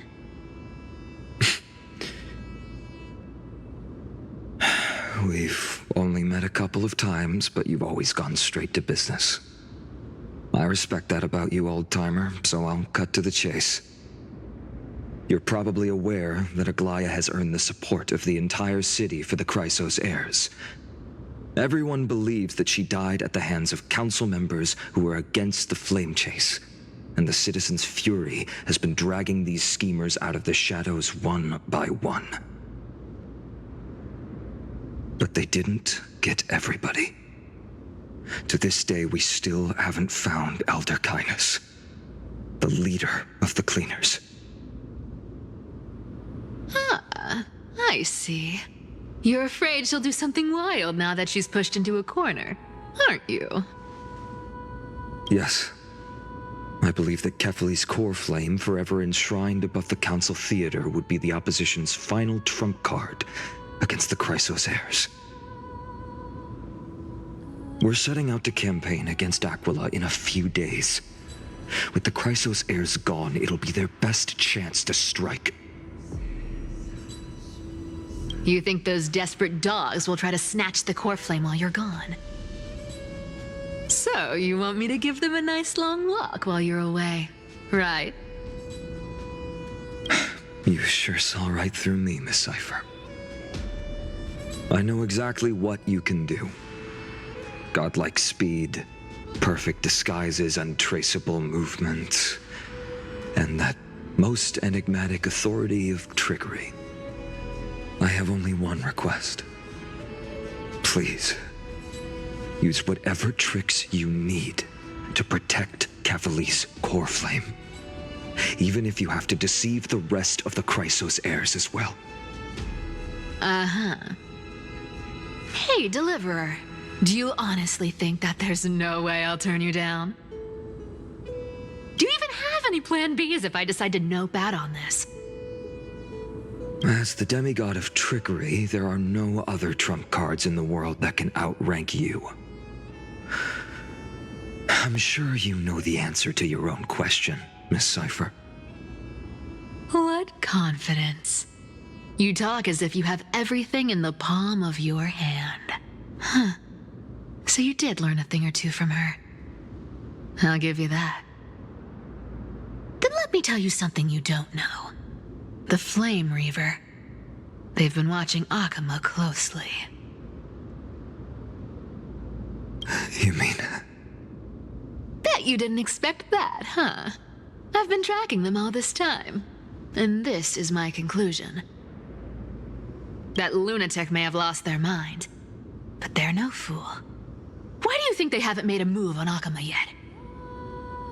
Professor Anaxa once analyzed this. He thought it was probably because Kefali's core flame was protected by the Council of Elders' secret arts. Ha! Sacred art's my foot! I could break those mechanisms with a flick of my finger. Allow me to let you in on the actual secret. They probably held off from attacking Akama because the Seamstress's defense network was way tougher than you thought. Now that she's gone, and you're heading out to battle the Eye of Twilight, with the city's defenses in shambles. What a dangerous situation we find ourselves in. But since you're the one who brought it up, I'm guessing you already have a solution in mind. Just look how ridiculously calm you are right now. But you guessed it right. Consider this a 2-for-1 deal. I'll keep that lunatic entertained on top of protecting Kefali's core flame. You owe a big favor after this. You have my deepest gratitude. That Flame Reaver's power is truly unfathomable. Please be careful. Don't forget, Deliverer. There's a fundamental truth in this world. Cyphera will always get the last laugh. No need to worry for a demigod. I'll do my job so you Need to make sure you don't die before you pay me.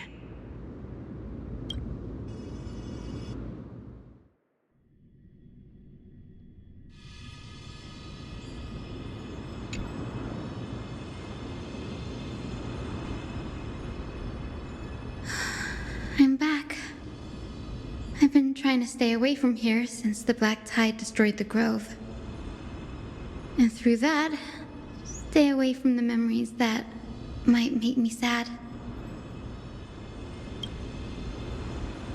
But the wind keeps pulling me back. Maybe that's the Twilight Courtyard's duty, after all.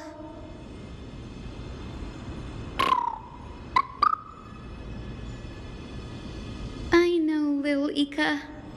I know. I too miss the days when we all studied together. But we have an even more important mission this time round. Lord Finan has already set the date to campaign against Aquila. Being a descendant of the Sky People,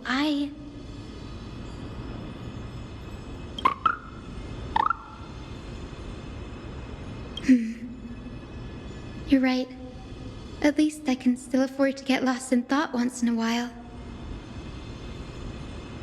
Oh, ancestors. Please wait for just a bit longer. The time I spent in the grove deserves some reminiscence.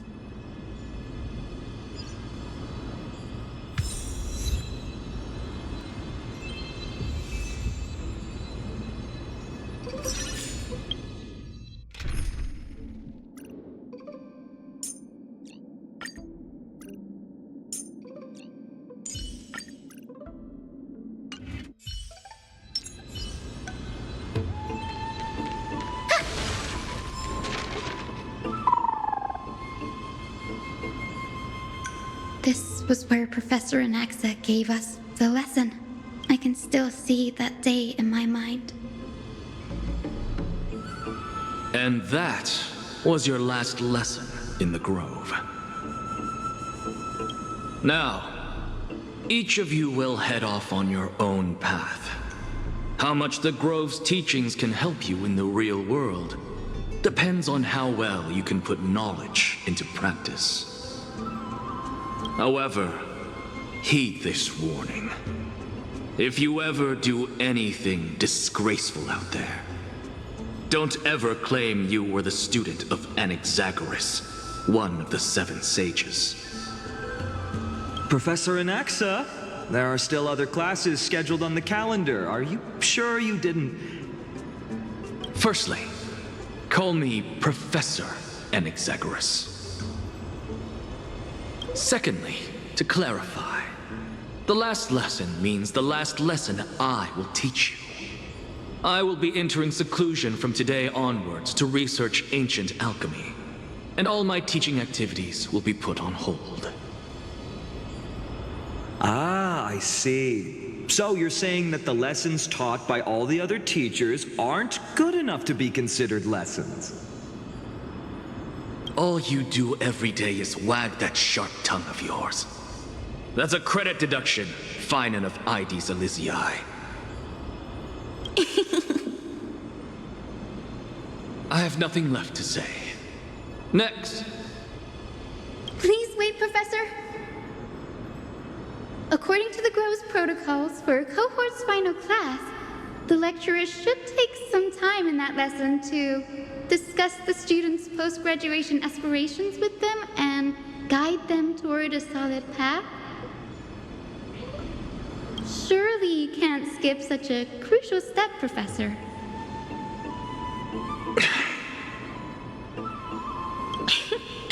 The teaching assistant, Miss Hyacinth, is truly Professor Anaxa's nemesis.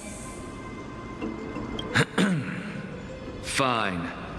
Since Hyacinthia insists on this, let's go through the process. Since some of you are so eager to speak, why don't we start with you, Finan of Ides Elysiae? What is your post-graduation aspiration? Me? Well, it's not exactly an aspiration, but The only thing I want to do is to protect the people I care about. I see. So you want to be a hero? How boring. Next. I didn't say...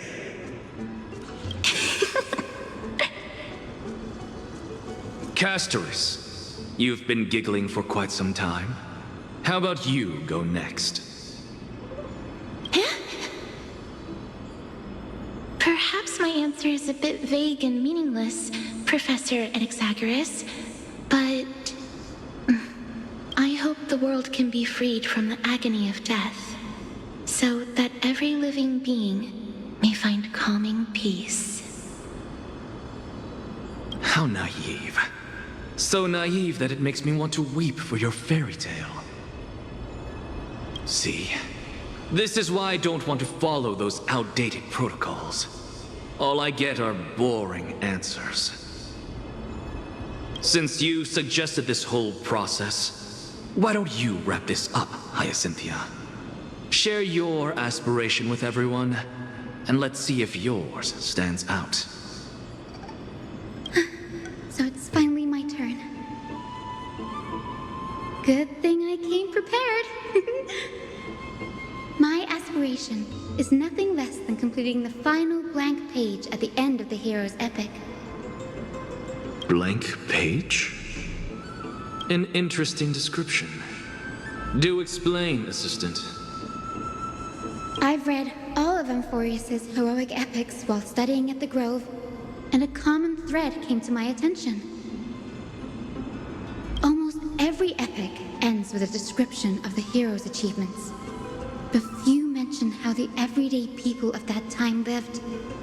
No one recorded the struggles and suffering the commoners endured. So you're saying that, instead of legendary heroes, you're more focused on commoners living on the peripheries of historical records. Perhaps I'm influenced by my background. My ancestor, Seliosi the Day Thunder Knight, raised her spear against the sky and ushered in the flame-chasing era that continues to this day. Her story is told to every child descended from the Skyfolk. We have no doubts about Celiosi's greatness, yet her towering figure overshadowed every record from that entire era. What about the Day Thunder Knight's family, allies, and friends? What about the survivors and those who died in the great battles? Whenever I think about their stories by the campfire, I realize the details of those legends have been long lost, and only Celiosi's name remains. Her brilliance had become as blinding as Aquila's, lording over everything on the ground. That's why I'm glad that my era does not lack heroes. All my ancestors had was a sad past, but I have a future I want to protect. Instead of becoming a hero and ushering in a golden deluge to baptize the world anew, I want to stay in the backline and save all the ordinary humans from drowning in the rising waves. I wish not to return to the sky, but to walk among the masses on Earth. I believe it's the only way for the saga of creation. To include a footnote for the everyday people in its blank page.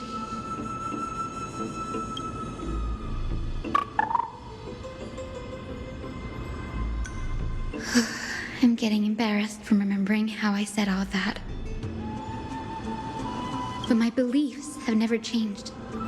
Now I really have a chance to stay behind the hero's front line and realize my dream. Huh? Oh, Hyacinth. Danny, what are you doing here? I didn't expect to see you again in the Grove. Finan mentioned you were gearing up for the campaign against Aquila. Are you here too? You guessed it.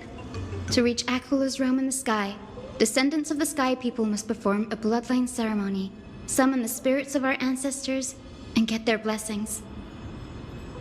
That's the only way for creatures on Earth to forge the rainbow bridge to the sky. And the soul of the first ancestor I want to see is here in the grove.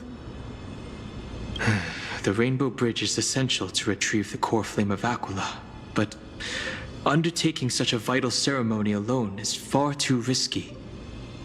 Don't worry. I have little Ika with me. You'll protect me, won't you?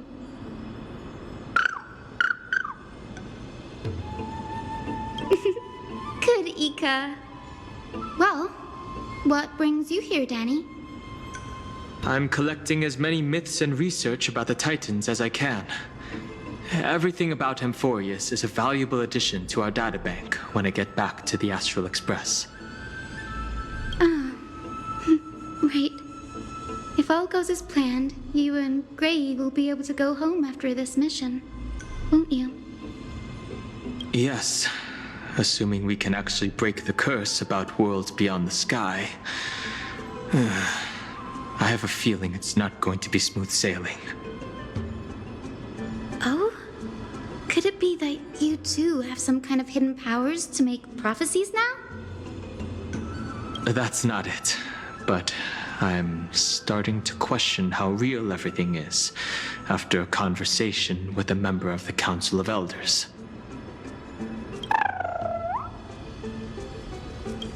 Nope. I didn't understand that either, little Ika.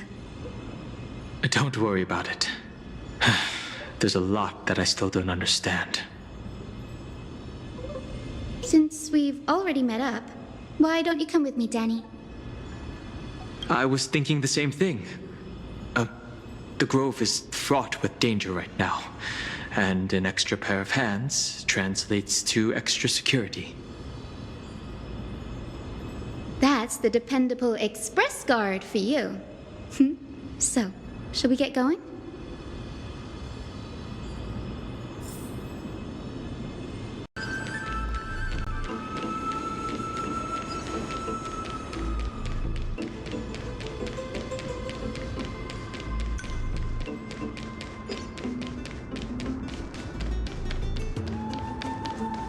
The chromocopter is vibrating.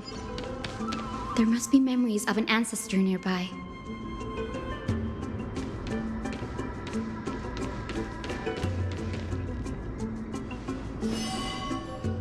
What's this? This is the divine object of the Sky People, the chromocopter. Our ancestors dictated that when a descendant of the Skyfolk is ready to challenge Aquila again, they must first awaken the spirits of their ancestors with the chromocopter and receive their benediction. Only after this can the chosen Skyfolk reascend to the heavens. Is it to prevent those who are not qualified from pointlessly losing their lives? Very prudent, wouldn't you say? The soul of an ancestor slumbers here. Now, I will awaken them. Right.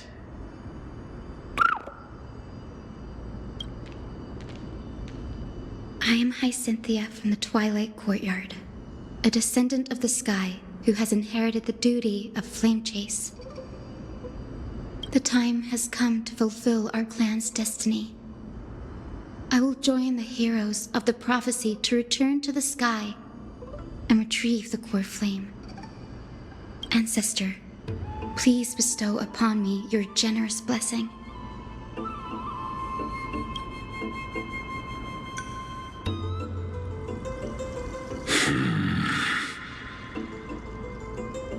Who has awakened me? It's I, Hyacinthia, a descendant of the Sky People. I apologize for interrupting your slumber.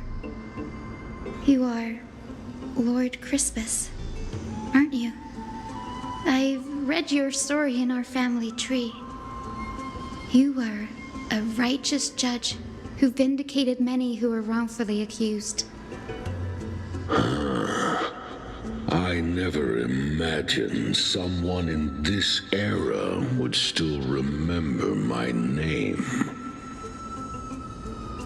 So, our bloodline and duty have continued to this distant age. Indeed, it has. I have awakened you in the hope of receiving your blessing. For the flame chase journey is nearing its perfect conclusion, and retrieving the core flame of Aquila is the final challenge the heroes will face.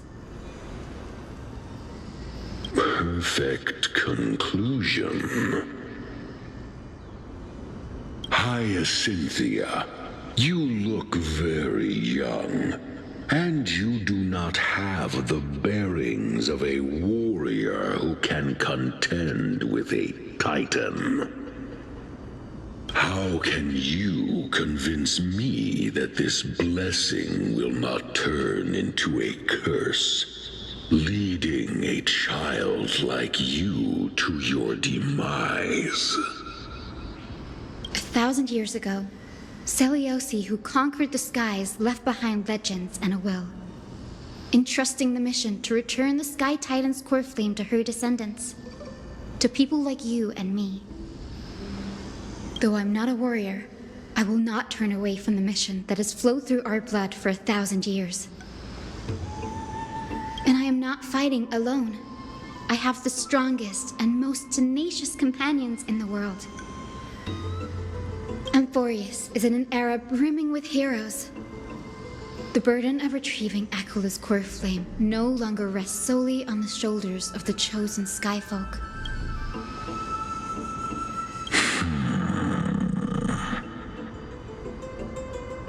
I now wield the power of healing.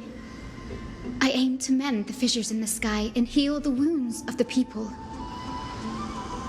I desire to define the mission of the Skyfolk in my own terms, to conclude the vigil that has spanned millennia. I sense resilience in your words. Not an outward resilience, but something deeper within. Receive my blessings, young Hyacinthia. May you gain wings to return to the sky via the bridge of rainbows.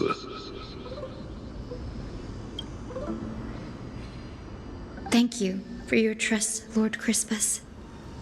We won't let you down. Well done, Hyacinth. Thank you. My ancestors were all pretty strong-willed people. It won't be easy convincing them. I've run through these upcoming conversations in my head more times than I can count. Well, looks like your efforts paid off. Now, the next ancestor on the list. Her spirit is set to rest in the vortex of Genesis. A pity that the ceremony has to be performed in strict order. Shall we head back to Akama together, Danny? The vortex of Genesis, huh? I have a suggestion. Remember how you suggested I learn the secret arts of water from Fagusa's priests? I've been practicing that in my spare time and made some progress. Now, as long as I have spirit water with me, I can use those techniques to carve a path directly to the vortex of Genesis. Oh, I remember. I didn't expect you to keep at it this long. That's so like you, Danny. Compared to the currents of my home, the waters of Amphorius are rather untamed. Subduing the waters wasn't easy, but I've gotten the hang of it now. That makes sense. Fagusa was always described as a fickle titan in the myths. Since you're offering, then let me put your skills to the test, Danny. The spirit water gate formed with this technique isn't as stable as a ritual basin. It'll likely only let one person through. And as Fagusa's priests designed it, the entrance serves as the exit. You'll need to come back through the vortex once you've met your ancestor's spirit. Little Ika and I will be here waiting. Got it. I'm counting on you, Danny. Under the raucous steps of their frenzied dance, the roar of celebration hides the world's heartbeat. Spirit Water, reveal the way!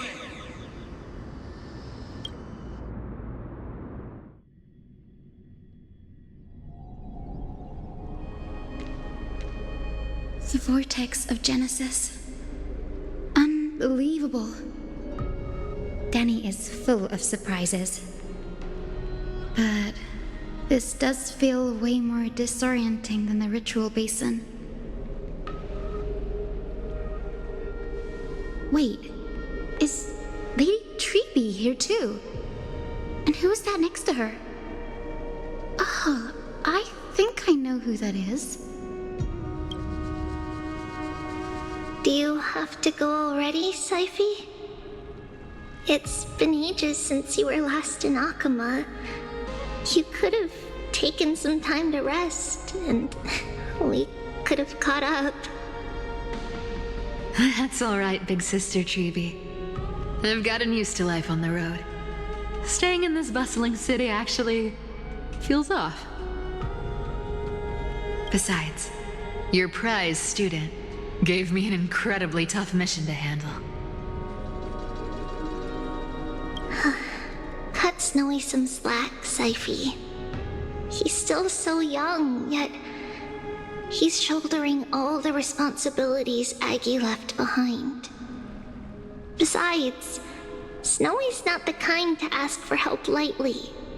Since he came to you, it means you're the best person for the job. You really spoil him, big sis Treeby. Guess I'm past the age for someone to look after me. Saifi. Just kidding. I get it. That deliverer boy does have a certain charisma about him. It reminds me of Aglaia in her prime. Anyway, I'm about to head out. Oh, big sis Treeby, before I go, got a little gift for you. Well, didn't expect you to be so thoughtful. What's in it? That's a part of the game, too. If you want to see the full picture of what's inside, you'll have to wait until nightfall. A gift with a mysterious twist? Seriously? Huh? Looks like we have company. Lady Treeby, and this graceful lady must be Miss Cypher. I'm Hyacinthia from the Twilight Courtyard. Everyone calls me Hyacinth. Pleased to meet you. Bright and cheery as a lamp. Well, hello there, pink child. I'm Cyphera from the long-fallen city-state of Dolos. As for the rest, it's all in the history books, so I don't need to repeat it here. So, you're from the Twilight Courtyard. Does that mean... Yes, I'm a descendant of the Sky People, the Chrysos heir about to take over the authority of Sky. Whoa! That's unexpected. I figured Celiosi's descendant would be, I don't know, taller, stronger. Don't judge a book by its cover, Saifi. Cinny is a master of her craft. She's the most skilled and dependable physician in all of Amphorius. Don't worry, Lady Cypher. I may not be as strong and warlike as Lady Celiosi from 1,000 years ago, but I'm confident I can carry out the mission of the Skyfolk. All this talk about missions, you're making it sound way too serious. You've got to look out for yourself, girl. Don't push yourself too hard.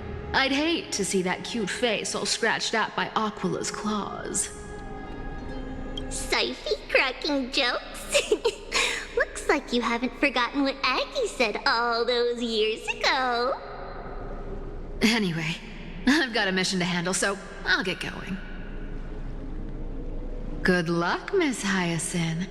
And if things get tough, just let that deliverer take the lead.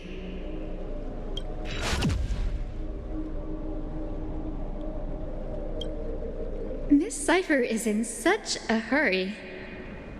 Don't worry, she's always been like that. It's good to have her back in Akama lending a hand. Oh, whoa, enough about her for now. You're here because of your mission, aren't you, Cinny? It's the perfect opportunity for me to go and tuck Cyphy's gift away somewhere safe. The Vortex of Genesis is all yours.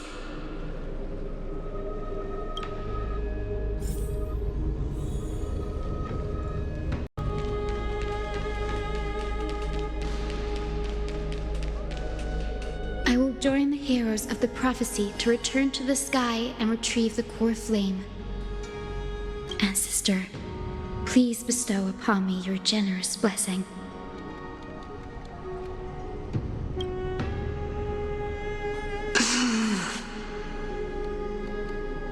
Child, what brings you before me? Could it be you're a descendant of the Sky People? Yes, I am Hyacinthia of the Twilight Courtyard, the successor of the Sky People's flame chase duty. You must be Gem Electra. Legend has it that during the Chrysos War, you led our people to ally with Akama and held back the Kremnoan forces. It was your victory that earned the Sky People a place in the Holy City. Hyacinthia, you seem well versed in our clan's history. And this is the Vortex of Genesis? It is. Look, 10 stars have already been lit. The Chrysos Heir's flame chase journey is nearing its end. Are those the core flames of Fagusa and Giorios? Does that mean Hycelans and the Mountain Dwellers successfully carried out their duty? Who would have thought, as a fellow pillar of Amphorius, the sky's duty could only be fulfilled after 1,000 years? It's because sky shelters all beneath it. If it were to shatter, the world would fall apart with it. That's why Lady Aglaia made the core flame of Aquila the final step in our campaign. Aglaia? Is she still on the flame chase journey after 1,000 years? Unfortunately, she has recently left us. But you're right. She was indeed still guiding the Chrysos heirs forward. Incredible. That girl actually managed to endure the merciless erosion of time, and lasted for so long. Answer me, Hyacinthia. Since you recognize me, you must have also read my writings, no? Every record regarding my lineage is etched in my memory, including your words. In that case, you're probably aware of the prophecy I sought from a certain Trebios. Yes. At the end of the Rainbow Bridge, the Sky Folk will mend dusk and dawn. But unfortunately, no ancestor has ever been able to truly decipher its meaning.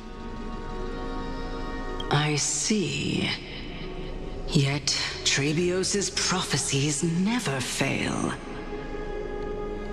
Perhaps you'll be the one to witness its fulfillment, child. May the prophecy lead you to a gentle fate.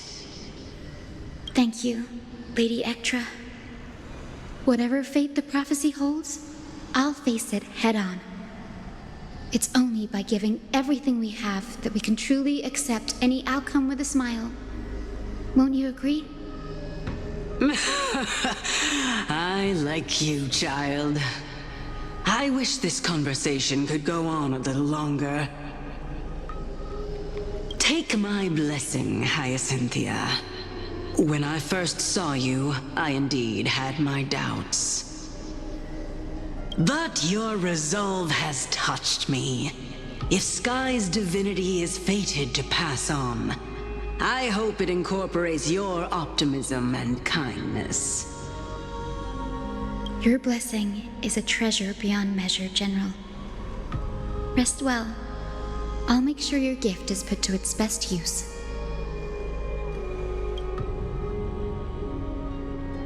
General Ectret is so different from how the records described her. She's quite a gentle person. All right, time to head back to the grove. I shouldn't keep Danny and little Ika waiting.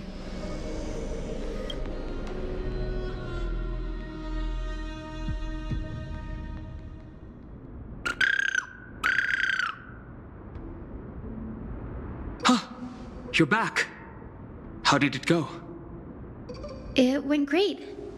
Your spirit water art was a huge help, Danny. Do you mind sharing what your ancestor spirit said to you?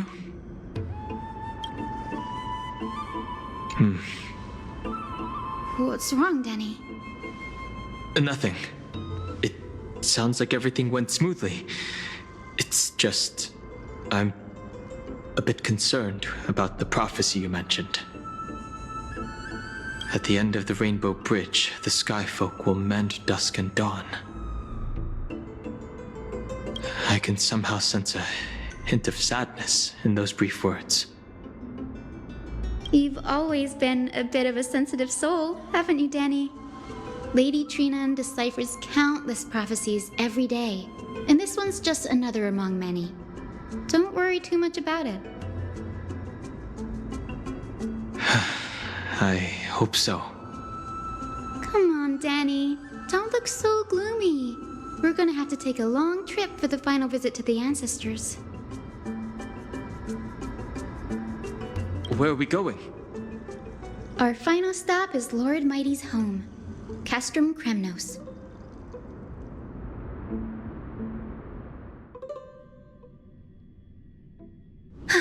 We're here. This is it. Castrum Kremnos. Lord Mighty has been fighting the Black Tide here, alone day after day. I'm worried about him. He sent a message earlier carried by thunder, warning us to watch out for the Flame Reaver's actions. That means he hasn't been consumed by the Black Tide's madness yet. We're here to complete an important mission. We shouldn't interfere with this battlefield. Don't you agree, Danny? I agree. There. That sleeping spirit is my grandmother. Your grandmother? Yes, my grandmother Jacintha was a warrior. She represented the Twilight Courtyard in the Kremnos Festival. She fought her way through every challenge and reached the final stage of the Kremnos Festival. She was just one step away from securing a peace treaty for the Skyfolk, but was ultimately defeated by the champion warrior of that time. I've never looked too deeply into the details of such ritualistic violence. The scroll simply described it as a glorious duel. But behind the glorious duel was a tragic end. Not long after the festival, my grandmother's injuries worsened, and she passed away far from home. This prophecy tablet was left here by the Kremnoans to honor her final wish. Her death marked the final collapse of the Twilight Courtyard, already fragile under the shadow of war. And the Kremnoan warrior she fought against? Was Lord Krataros. Huh. Yet, you still saved his life, even though he took your family. Seeing him lying there, gravely wounded, bleeding out, I can't put what I felt at that moment into words. But when I heard Lord Craterhouse took that fatal blow to protect Lady Trianne, all those tangled feelings faded away. To quote Lord Finan, Craterhouse must have done that to become a better man. It takes true courage to forgive. You're every bit as strong as your ancestors, Hyacinth. You're getting better at this, Danny. In her final diary entry, my grandmother wrote that when the moment of destiny comes, a descendant of the Sky People would deliver the message of their departure to her spirit. I wonder what she'd think when the one awaking her turns out to be her beloved granddaughter.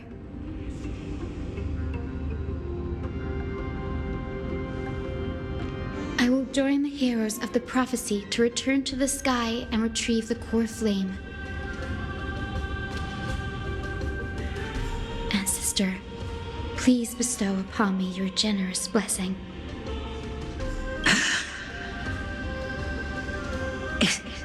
Is this the world of the living? Wait. You. Could you be? Grandmother? It's me. Your Hyacinthia. Hyacinthia, my little hummingbird. Why? How? Why is it you who awakened me? I have never imagined this. I thought I would feel happy for all my ancestors when this day came, but now I can't even experience the joy of seeing you again.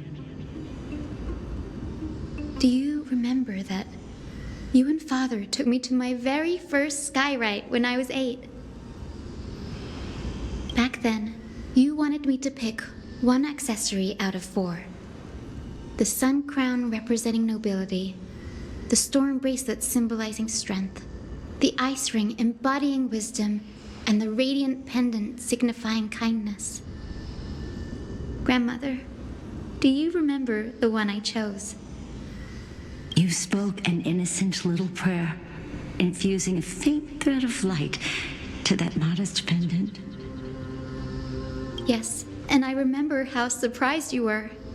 In all those centuries, no other child of the Sky People had ever made the same choice I did. Hyacinthia, there was a time when I thought you were a timid child. You never had much interest in swords or battle and had no relation to that fiery determination and strength in our blood. Yet I've told myself, that's not a bad thing. If my hummingbird could live her life in kindness and optimism, then it'd be a good thing. I never thought the burden of retrieving the core flame of Aquila would fall to you. Don't worry about me, Grandmother.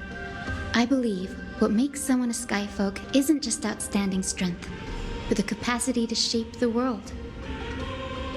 When the world cried out for a hero to challenge the gods 1,000 years ago, Zeliosi stepped forward and began the flame-chasing era. And now, as the flame chase journey nears its end, this broken world is crying out for something else. Healing. Isn't it poetic?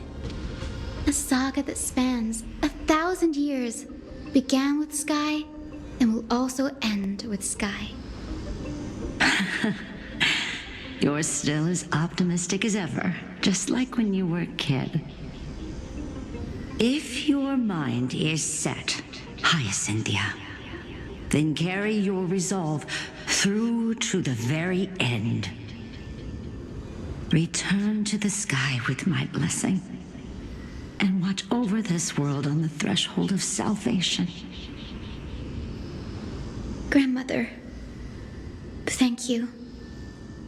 I have one last request. Speak, Hyacinthia. We should still have some time. Before you go, could you tell me the tale of the Sky Hero once more? Just like you used to.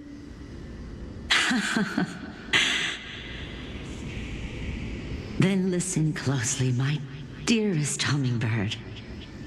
After all, this will be the last time. For millennia, the Titans waged relentless wars, leaving the world scarred and ravaged. A century of the Chrysos War plunged the nations into chaos and decay, until a spear, fueled by mortal rage, pierced through the smoke and flames that buried the prophecy of deliverance. Aquila, the celestial shaper, the 100-eyed divine bird crowned with the blazing sun and wielding thunder, those struck blind in 99 eyes by Nikador, they kept one eye glaring at the children of twilight who received divine blessing, yet turned their weapons against the gods. The Chrysos heir of the sky, Seliosi, the Day Thunder Knight, ascended the forbidden lands of the Eye of Twilight at dusk, clad in wings. To her left was the lion-headed Solipus the Sunlit Wings, whose roars breathed divine flames and scorched the world. To her right was the horse-bodied Lunibus, the Moonlit Plume, whose graceful steps trampled the stars in the heavens. The one warrior and her two beasts challenged the ruler of the sky, determined to seize the divine core flame through plunder. The Titans' every roar summoned lightning bolts, and their every movement stirred cyclones. The wounded Titan's blood poured down like boiling rain upon the world and converged into scalding torrents. In the final moments of battle, the sunlit wings set the Titan's wings aflame, while the moonlit plume sealed the divine body. The battered hero of the sky, with her wings broken and her body covered in wounds, struggled to lift her spear and pierced the last monstrous eye. The Titan's divine body crashed to the ground, and with it, the sky tore apart like fabric, about to fall with its god. The fear and pleas of mortals urged the hero of the sky to rise again. Seliosi, the Day Thunder Knight, the first of the Chrysos heirs to slay a god in this world, charged into the crumbling body of Aquila with her two fearless winged companions. She merged with the Titan, holding up the sky once more, only to leave behind a powerful message for the world. My descendants will be blessed and cross the rainbow bridge back to the sky.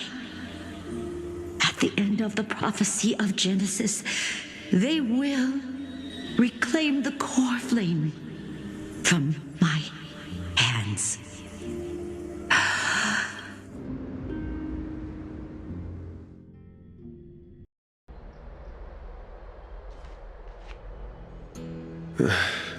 Today's the day. Wow, I didn't expect it to be so lively up here. Are these people here to send off the Chrysos heirs? There's Finan. Let's go talk to him.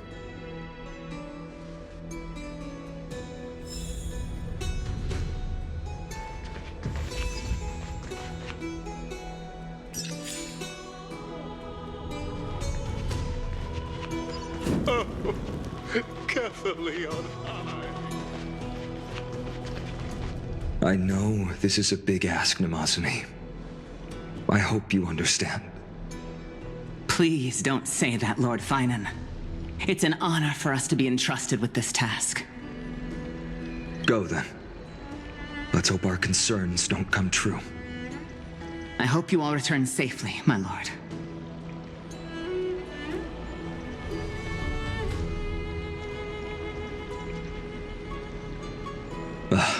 There you are, partner. You didn't oversleep this time, did you?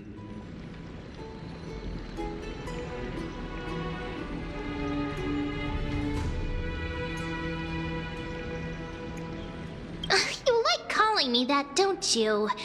Oh, well, I've embraced it now. It doesn't even faze me anymore. Ready, comrade? If all goes according to plan, this could be the last battle where we fight at each other's side. If the curse separating Amphorius from the world beyond the sky is truly Aquila's doing, then you'll be able to return home after their fall.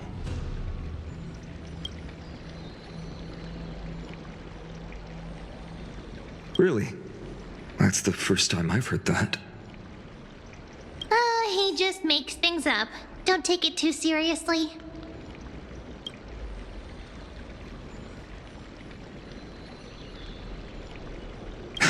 Sorry, I'm no help there. Don't worry. Don Hung mentioned that Counselor Lygus can help you with that.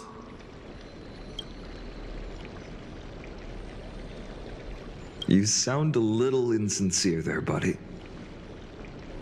That was totally insincere, partner. That would be a problem. We'll need to get you home before Aranova. Let's leave the emotional goodbyes for later. That'll give us some time to figure out what we should be feeling at that time. Besides, when we were playing the Seal Slammers, that bumping seal game, didn't you teach me something back then? Crack the champagne at halftime to watch victory slip away.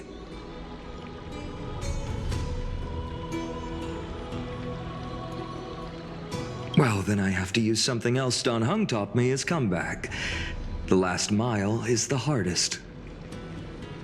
Hey, speaking of Don Hung, where is he? He arrived before everyone else and climbed to the cliff top to wait for us.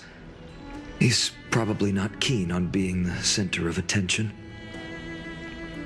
Lord Finan, please make sure you all come back safely.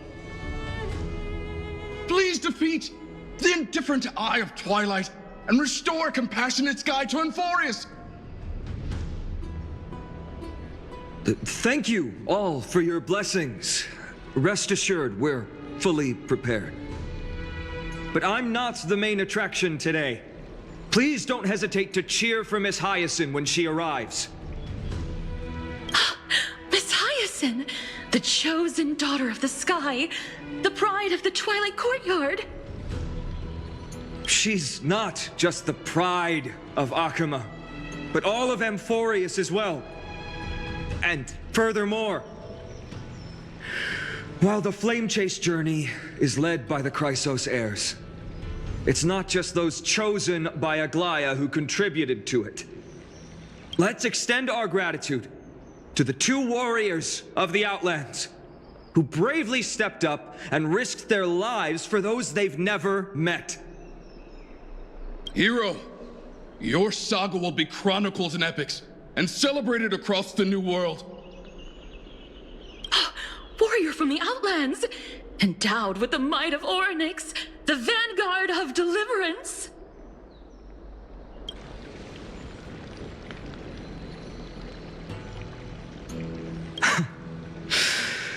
After all this time, you should know when I'm just being polite and when I'm genuinely speaking from the heart. That praise was heartfelt, partner. Had I not trusted my instincts and put my faith in you and Dan Heng, it's hard to imagine what might have become of Ak. The guest of honor has arrived.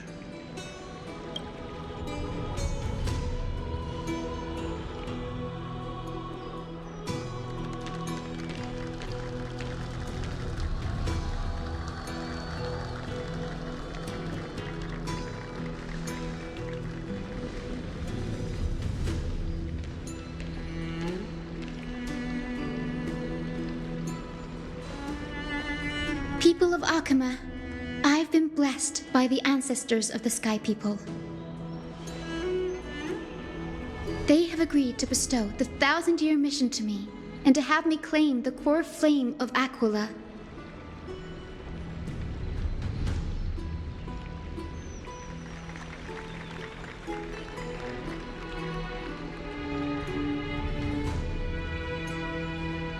Today is the year 4932 of the Light Calendar. 1062 years since the hero Seliosi initiated the Flame Chase journey. I, Hyacinthia of the Sky People, am prepared to lead the children of humanity back to the sky.